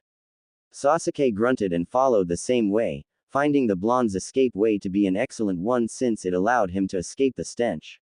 Tazuna, still shaking a bit, turned to Kakashi. What the hell was that? Killing intent, some sort of murderous aura. And he is, always like that. Nope. Usually he is nicer. I guess you just got on his nerves. But as you can see, my team is indeed competent. Now, if you will excuse me, I must prepare for the mission. Tazuna was left with an equally shaken Sakura. The old bridge builder turned to the young Pinkett. Are you the only normal person on this team? The team gathered at the western gate at the appointed hour. Everyone did a double take when they saw Naruto's attire. Gone was the orange jacket tied around his waist. He stood in black pants with black sandals, a dark red sleeveless t-shirt, and a sleeveless hooded black coat falling to his mid-calves. Now that his arms were visible, all could see that he wasn't as scrawny as he was believed to be. Quite the contrary. His staff was separated in two, each part having a foot and a half of handle and a foot-long blade, and each blade resting in one of the sheaths crossed on his back. Then came a running and slightly fearful Tazuna. Sorry. Pant, I had to pay for my room. It took longer than I thought. I'm not too late, am I? He asked apprehensively. No, you're just on time, answered a smiling Naruto, slightly creeping out Tazuna. So sensei, do we set out? Kakashi nodded and they began their trek. The first 2 days of travel were utterly uneventful. Sakura, being curious, asked Tazuna why he had hired ninja. The reason was that a business tycoon, Gato, was submitting Wave to his despotic reign, his bridge being the only hope to break his hold on the country. He gave a quite vivid description of the situation in Wave. How poor they were, how people were thrown to the streets, and how children were forced to scavenge for food. Considering just how dangerous Tazuna was to Gato's reign, he expected him to send his mercenaries to kill him off, hence why he needed ninja protection. Tazuna-san, you do realize Gato'll just have to seize the bridge, right? Noted Naruto. Yeah, I know. That's why I'm building a secret passage inside the bridge. That way we'll be able to discreetly pass mercenaries into our country to overthrow Gato. Not a bad idea. But what is stopping them from taking control of the country? The daimyo's forces. He's not doing shit because Gato didn't try to take his place. But if the mercenaries do turn against us, the daimyo will be forced to react. Maybe, said Naruto, a plan beginning to form in his head. At this instant, stone spears flew from the woods. Naruto went to the right, unsheathing his blades and deflecting the spears masterfully, while Sasuke did the same on the left with his Chikudo. Kakashi immediately had a kunai in each hand, and Sakura, on reflexes alone, took a defensive position near Tazuna. From the undergrowth, 3 shinobi emerged, all of them with slashed Iwa headbands. Well, what do we have here? Poor Lil. Tree huggers are protecting our target. Be nice, hand him over, and we'll let you live. Naruto, who had brought the hood on his hair, looked carefully at each of the Iwa deserters. One was facing him, another was in front of Sasuke, and the last was directly in front of Kakashi. Sensei, they're pages 359, 360 and 361 of the bingo book. Iwagawa Kosuke, Noda, and Setsuo. Hey, heard that brothers. We're famous. Even Konoha Genin know our names. You're the weakest missing nin to ever leave Iwa. You are so weak that the bounty for your heads is placed at half the standard bounty for rogue chunin, making it the lowest bounty in the history of the elemental nations. Rumor has it that Onoki is even considering removing the bounty altogether since you're so weak. Answered Naruto with a smirk, thoroughly incensing the 3 missing nin. Since they were so angry, they charged right in, intent on showing the genin how strong they were. Sasuke dashed forward and cleanly bisected his enemy before spinning on his heels and cutting off both his arms to ensure he wasn't a danger anymore. Naruto ducked under a kunai strike before cutting the man's arms at the elbow. He then slammed his knee in the man's groin, causing him to fall forward with a grunt of pain and opening him for a hit at the base of his neck, knocking him out. Kakashi simply disappeared and reappeared behind his enemy and chopped him in the neck, causing him to fall unconscious. Then, he turned to his blonde student. Naruto, why did you assume I didn't know who they were? I assumed you did, I simply didn't see any other way to exploit their weakness. It's said in the bingo book that they are easily angered, especially when you question their worth, and that their competence drops when angry, so I found a way to take advantage of that.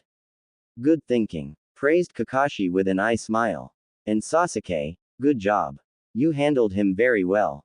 Kakashi then turned towards his last student and was only mildly surprised to see Sakura breathing hard and looking at the blood and guts of Sasuke's opponent.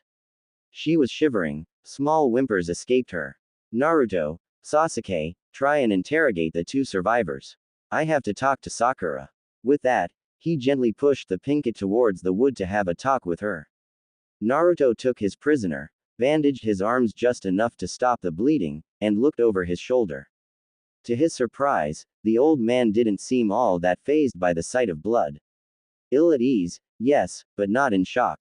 Turning back to his prisoner, he tied him to a tree and passed smelling salts under his nose, causing him to wake up, though groggily, probably because of blood loss. Hello, Kosuke. I have quite a few questions.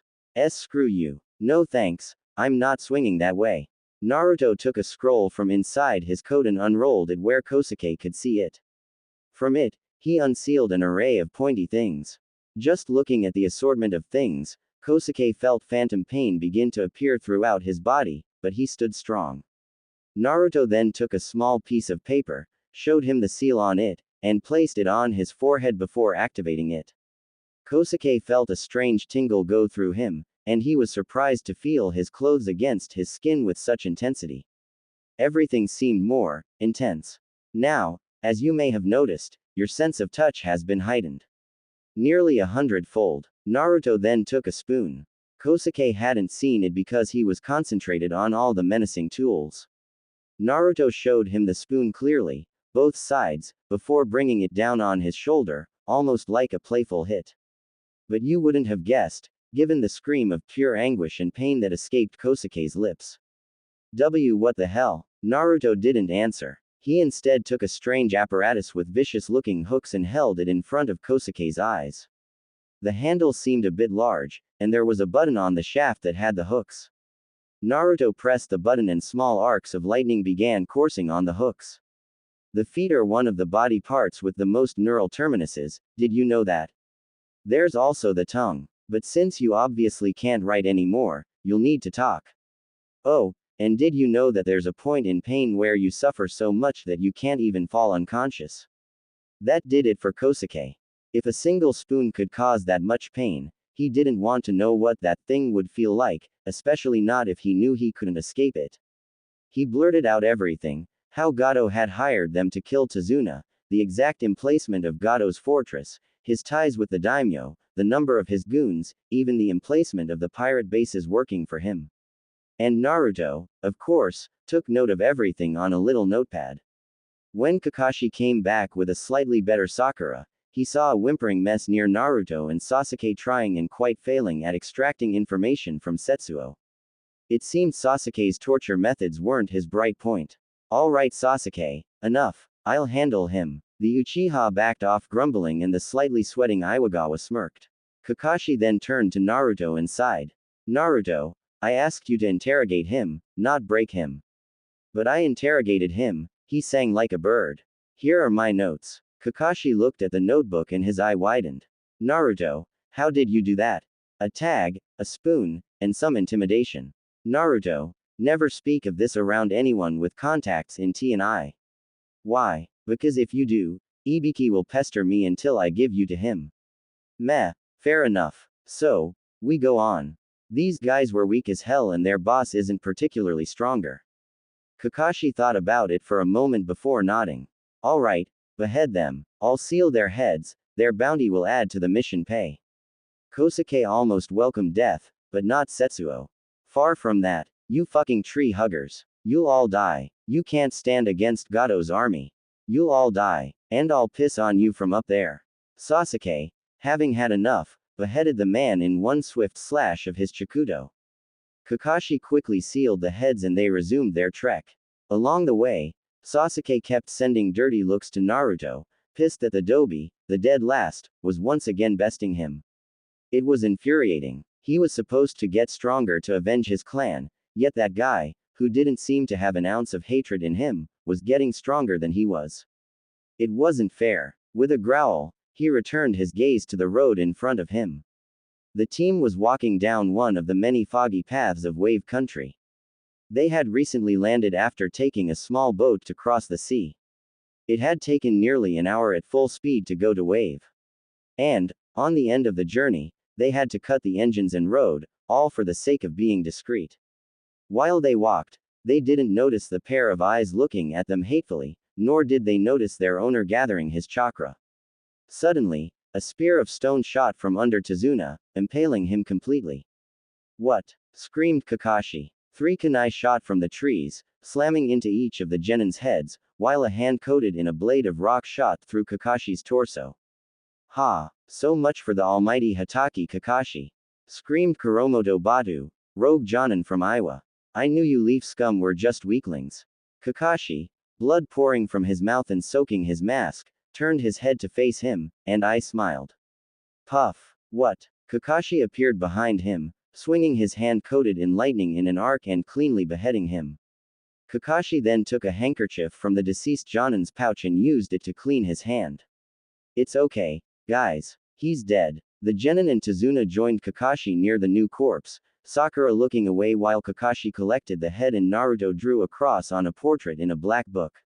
Well, that guy is worth quite a lot, mostly because of his crimes. This mission is becoming more and more profitable.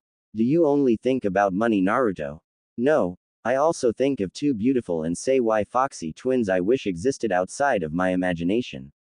Hey, I'm a ninja. If you want a benevolent and chaste guy, go see a monk. You disgust me. I can live with that. So, Tazuna-san, where's your house? I got a few things I'd like to talk about with ya, but I don't feel like doing it in public. Tazuna began to lead them down the path and they quickly reached his house. The door opened and a woman burst out of the house, running toward Tazuna. Father, you are okay, I am so relieved. There were rumors about Gato hiring ninja to assassinate you. They were true, but these ninja were even better. Gato will have to find new goons. Ninja-san, this is my daughter, Tsunami. The Konoha team bowed politely at Tsunami and introduced themselves. Since it was beginning to be a bit late, Tsunami went to prepare dinner while Tazuna showed them their rooms. Kakashi and Sakura each got one for themselves while Sasuke and Naruto had to share the last room. Of course, Naruto didn't really want to share a room with Sasuke, so.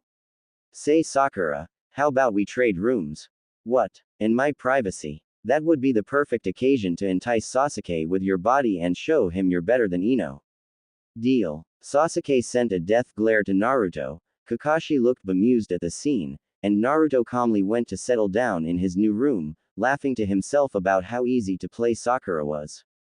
After he finished setting his stuff down, including a complete bedding, he went to the kitchen and helped Tsunami. At the diner table, everything seemed fine, even though the kid seemed a bit broody. After dinner was finished, Naruto decided it was time to begin phase 1 of his plan. Tazuna-san, may we talk in private? The bridge builder nodded and led Naruto to his room so they could talk. Once there, he sat on his futon and faced Naruto. So, what do you want to talk about? What if I had a way to rid you of Gato and the daimyo at the same time? I'm listening. For a reasonable sum, I can call for the forces on my lands, just north of here, in Whirlpool, and I can stage your very own coup d'etat. After that, you can proclaim yourself daimyo of Wave and use the country's treasury to pay for both the use of my troops and the mission, which by now has probably been updated to A rank at least since there was a Jonin. Besides, you'll be able to fund the completion of the bridge. So, what do you say? How long for your troops to come? Looks like that seal I designed will be useful, said Naruto with a smile. 2 weeks before the mission, he had designed a seal to send messages across long distances. It was far less efficient than radio wave and was still experimental, but it served its purpose. Fishing inside of his coat, he took a scroll out. How could you hide that in this coat? It's big enough to be noticed. The marvels of Fuinjutsu. Unrolling the scroll, he began pulsing his chakra into the seal, sending a mental message along. In the officer quarter of the main Whirlpool Fortress, a message appeared on the corresponding scroll. All right, my troops should arrive in, 5 to 7 days. Tazuna nodded, accepting the delay easily. You promise you won't take over the country? That would be extremely bad for my image, so yeah, I promise not to take over Wave Country, well, unless you ask me to. Answered Naruto with a grin. 4 days had passed. It was early morning and Naruto was sitting on the roof, looking over the rising sun. Sakura was still sleeping, exhausted after yesterday's training. Kakashi was keeping the pressure up and she was now working on waterwalking. But with her quite small reserves, even if they were growing, she was easily exhausted, something Sasuke was grateful for. Otherwise she would have raped him already. The boy, Inari, had been annoying lately with his gloomy behavior. Last night he had sprouted nonsense about Gato being too strong or whatever. Naruto had proceeded to ignore him completely and, in the end, it was Sasuke who snapped when the boy said they didn't know what it was to have a hard life. Inari didn't know it, but he was lucky to still be in one piece. Behind him, he heard the door to the balcony of Inari's room open. He could feel the little boy's glare on his back and this time decided to talk to the boy. What is it, Inari? The boy remained silent, keeping the glare up. With sigh, Naruto turned and looked at him. You're upset about what Sasuke said last night, huh? Well, you just picked the worst person possible to say that. What does he know? He doesn't know what it's like to suffer, to lose some. He lost his whole clan. That shut Inari up. His own brother slaughtered his whole family, not only his mother and father, but also his cousins, uncles, aunts, everyone. He lost 800 people in one night. I don't know who you lost, but I doubt it's that much. You know, your statement was only true for Sakura. Who did you lose? Asked the little boy quietly. Naruto chuckled humorlessly. My parents, on the day of my birth. Well, my leader showed me a woman and said she was my mother, but she's in a coma with no way of waking up, so I have no idea if she's really my mother. I grew up alone, no love, no family, and no friends. It only changed in the last months. Now the boy was properly humbled. He was looking down in shame at his words. He was about to ask a question when the water near the house began to move unnaturally, causing Naruto to turn to look. Reaching discreetly for a kunai, he hid himself on the roof while Inari went to wake Kakashi up. The water began to rise and, from the depth, emerged an octopus with the symbol of Whirlpool appearing on his skin like a tattoo. Kakashi suddenly appeared behind Naruto, looking at the summon cautiously. Naruto, since when do you have summons? Not mine, but friendly. Answered Naruto. Uzumaki-sama, spoke the octopus in a grave voice. Daijiro-sama gave me a message for you. Naruto jumped down on the walkway and made his way to the summon, taking the sealed container it offered him, then the summon disappeared in the depth. Naruto opened the container and took the scroll before unrolling it and looking over its content. Tazuna cautiously opened the door behind them, peering through the crack, having been woken up by his grandson. Seeing it was safe, he exited and approached the widely smiling Naruto, seeing the scroll. What does it say, kid? That my friends made it here faster than expected. They'll be at a beach north of here in 2 hours. Naruto, who? You'll see, sensei. You'll see. Naruto. It's not interfering with our mission. Or, at least, not in a bad way, so I don't think I have to tell you, do I? Kakashi remained silent, looking intently at his most interesting yet annoying student. Naruto, you are bordering on insubordination. Okay. No need to use the big words. Let's step inside and I'll explain everything. 2 hours later, the whole Team 7 and Tazuna were at a beach, a bit to the north. Naruto was looking with pride at the display while the other looked gobsmacked at the dozen or so ships, all bearing the crest of Whirlpool. There were 2 Akatebune and 8 or so Fun. Additionally, there was a half-dozen damaged ships bearing pirate symbols. Entire squads of shinobi and samurai were jumping from the Whirlpool ships, using water walking to reach the beach. In full armor, Musashi Masahiro went to Naruto, a smile on his face, and bowed low once he reached him. Naruto-sama, Whirlpool's forces are at your service. I have here 150 samurai and 75 shinobi. Considering the mission, Kento sent our more fight-oriented shinobi under the command of Okami Izumo. Good. Very good. I didn't expect you for at least one more day. Don't underestimate me, lad. Bellowed Daijiro from atop a gigantic octopus. He jumped and landed incredibly nimbly for someone of his size. Sorry. We had a lil date with the pirates. These idiots had never seen a warship. Heard you got a map for me. Yes. Here are the locations of all the pirate harbors. Clean up this mess. The loot. Half to Whirlpool's treasury, the rest is spread between the crews. Aye, sir. Say boss, how about we get that drink once you're finished with that coup? Sure. Daijiro. Sure. Alright. Take care of him, Masahiro. Will do, brat. Daijiro jumped back onto his summon, and led his fleet to the sea to attack the pirate bases.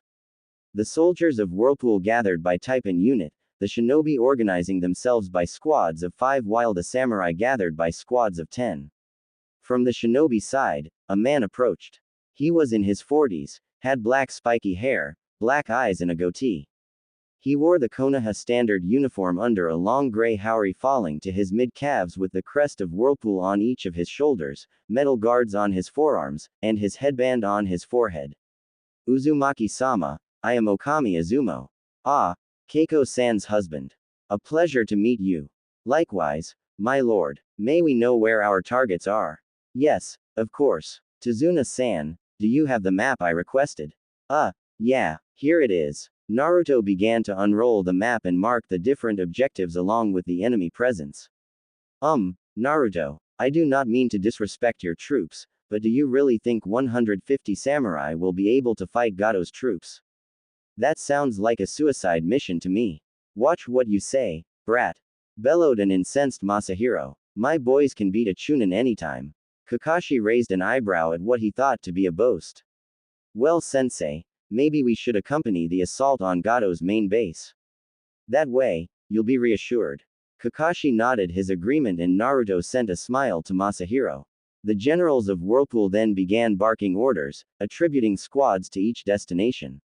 The daimyo's palace would be seized by 4 shinobi squads before 3 squads of samurai moved in to secure and hold the place, then the 4 squads would move on to Gato's caserns inside the capital. His hold on the main port would be broken by 2 squads of shinobi, 5 squads of samurai would move to take control of the main villages of the small country, 4 more squads of shinobi would scour the countryside to eliminate outposts, and lastly 2 squads of samurai would take control of Gato's warehouses. The remaining 10 squads, 5 shinobi and 5 samurai, would lead an all-out assault on Gato's fortress along with Team 7. As soon as the order was given, the squads leapt into action. Kakashi was quite impressed to see the samurai easily keeping up with the ninja, even with him. Naruto, on his part, was quite delighted. Masahiro-san, after what you said I had quite high expectations for your troops, I am pleased to see such promising display. Thank you, my lord. In a matter of minutes, they reached a clearing near Gato's fortress. Masahiro sent archers in the trees to cover the assault before coming towards Naruto along with Izumo. My lord, we have a strategy that would be perfect for such a situation, said the aged samurai. I'm listening. Quite simple, said the wolf ninja. Masahiro lead the samurai to attack the front and distracts the mercenaries while we infiltrate from the rear and begin attacking from there. Naruto thought about it for a moment, then nodded. Nice strategy. Simple, but it will be effective against these lowlifes. Remember, don't damage the building too much and try to salvage as many valuables as possible. The commanders nodded and went to their troops. Masahiro took his squads to the front gate while Team 7 accompanied the ninja to attack the rear. Kakashi noticed absent-mindedly that a lot of the ninja had wolf-themed decorations, association them to the Okami clan.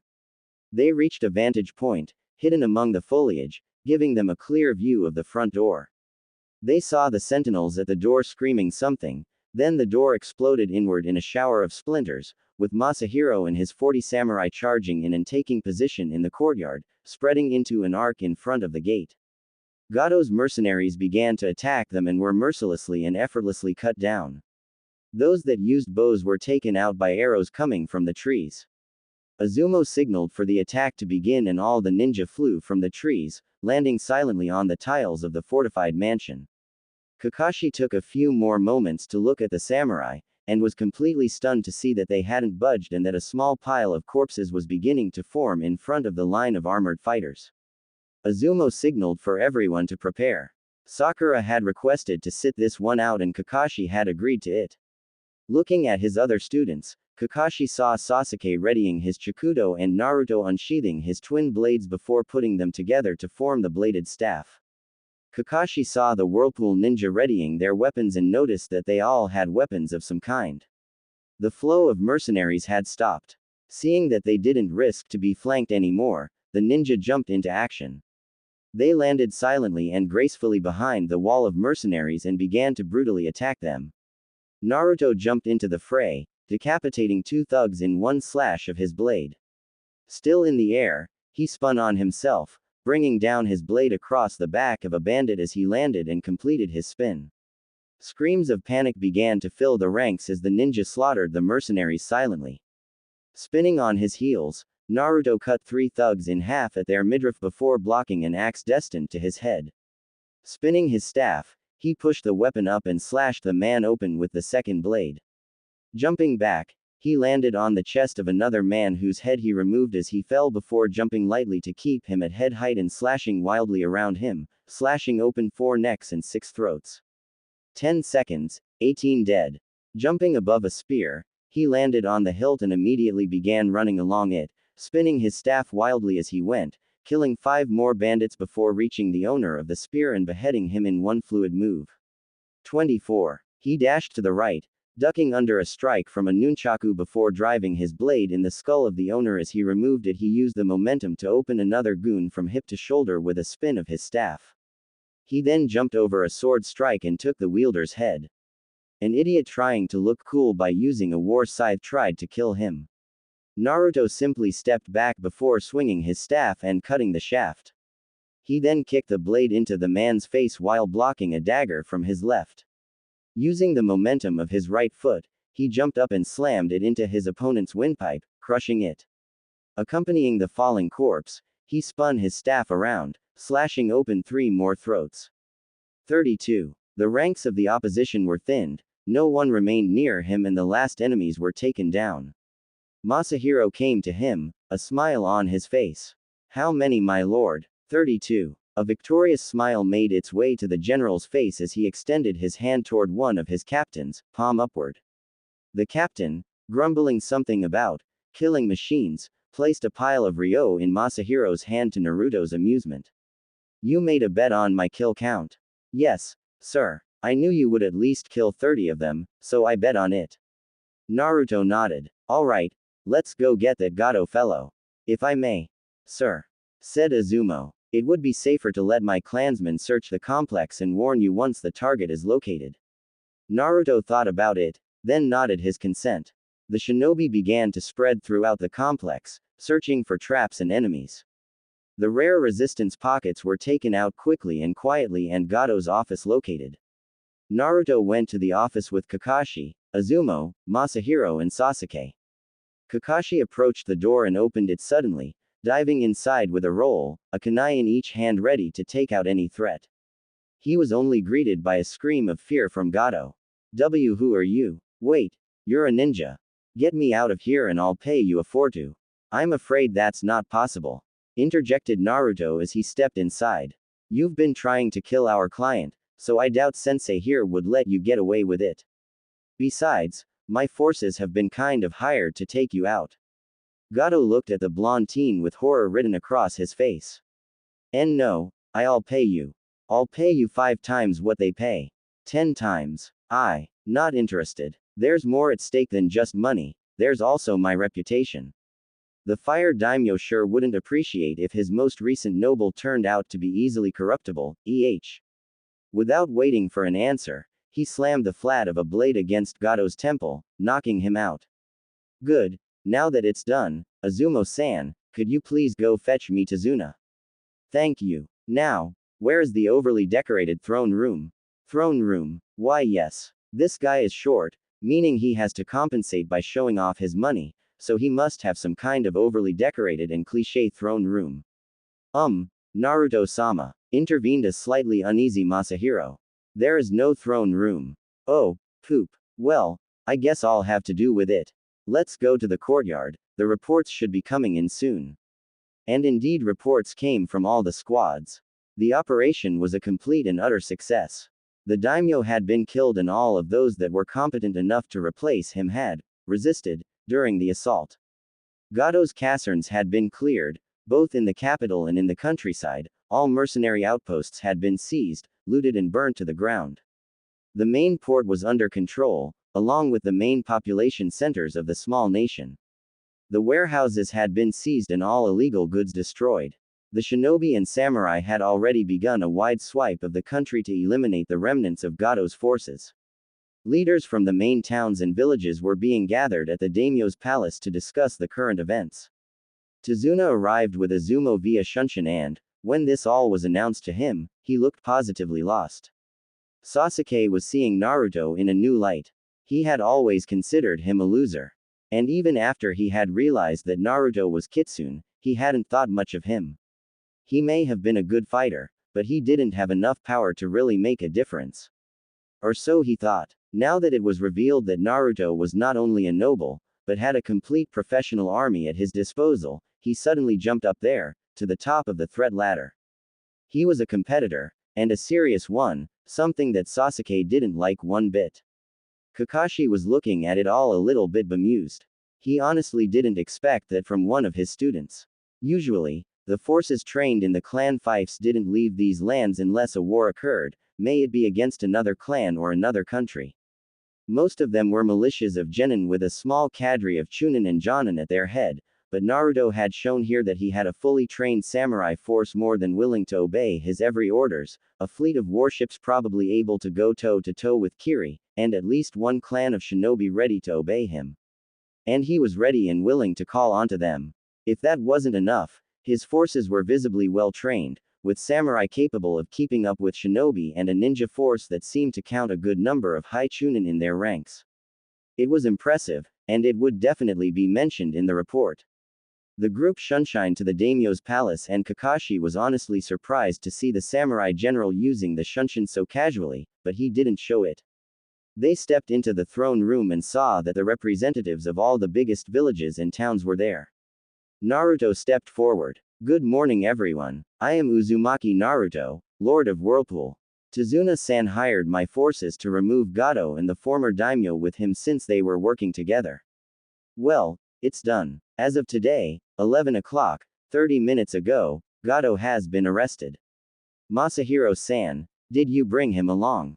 The samurai threw the little businessman, tied up, in the middle of the room. Good. As per my contract, I am instating Tazuna as daimyo of Wave and delivering Gado to you so you can judge him in any way you want. Now, as for my payment, if it does not upset you, I think I will pay myself with Gado's possessions. Is that all right? Everyone in the room nodded eagerly. Wonderful. As part of the contract, humanitarian aid will come to Wave around tomorrow. And, since Gado really does own a lot, or rather owns since it's mine now, I will include a few squads to patrol your islands and ensure peace remains. Is that all right with you? Once again, the council was eager to accept, making their agreement known quite vocally. Good. The legal content of the warehouses will be relinquished to Wave, along with your ports and the pirate ships captured. Excuse me, Uzumaki-sama, said one mayor with his hand raised. Did you say pirate ships? Why, you destroyed the pirate blockade? Well, maybe not completely yet, but my fleet has a map of all the pirate hideouts under Gado's command and is busy destroying them. Now, Daimyo-sama, said Naruto, bowing to Tazuna. I will go back to my new mansion and set it up as a field HQ for the patrols. Have a good day. Naruto exited the room with a spring in his steps, along with the Konoha ninja and Whirlpool soldiers. 2 weeks since they had arrived, and the bridge was finished. A complete consensus had emerged from the people of Wave, and it was decided that the bridge would be called the Great Whirlpool Bridge, in honor of the warriors that saved them from slavery at Gado's hand. Entire ships of food had arrived from Whirlpool, and the small island nation was beginning to rebuild what it had lost. Now, all the officials and a sizable portion of Wave's population were seeing the team off. Naruto was exchanging a few last words with the commander of the patrol forces in Wave, a woman named Minamoto Tomo. Finally, they set off to go back to the Leaf. Sasuke was as gruff as ever, even more so when it came to Naruto. Said blonde was clearly showing he didn't give a damn and smiled wickedly, and Sakura was back to worshipping the Uchiha with one or two wary glances to her other teammate. Kakashi, under the cover of reading his book, was thinking deep, trying to understand why exactly his student had this smile. Finally, curiosity consumed him. Naruto, what are you smiling about, if I may? Hey, Tazuna-san may be a good bridge builder, but he isn't a daimyo. He wasn't formed to be one. And it so happened that all those that could have advised or taught him resisted during the assault on the palace. He'll want out, sooner or later, and without anyone competent to take the post, Wave will want to become part of Fire Country, most probably to become part of a fief to benefit from the privileges. Now Kakashi understood, and they'll choose the fief that was so good to them, Whirlpool. Yup, thus allowing me to control a good half of the most used sea trade routes in the elemental nations. I will almost have a monopoly on the fire and hot water country's eastern coasts, and even a tad bit over Tide's northern coast. If Lightning wants products from Tide, they will have to have them pass through my lands and my fleet or pay a far bigger price when they go through at least 3 other countries to go around me. And, since Tide produces some of the finest and costliest medicinal herbs, they will have no choice but to stay in my good graces if they want to keep having their medicine fresh. As you can see, I will find myself in an excellent position to put pressure on Lightning, which means I will become a necessary ally for the Hyuga in the issue around the abduction of Hiashi-sama's twin daughters, thus increasing my support base in Konoha. Silence settled on the squad. Sakura was stunned and wasn't sure to have understood everything.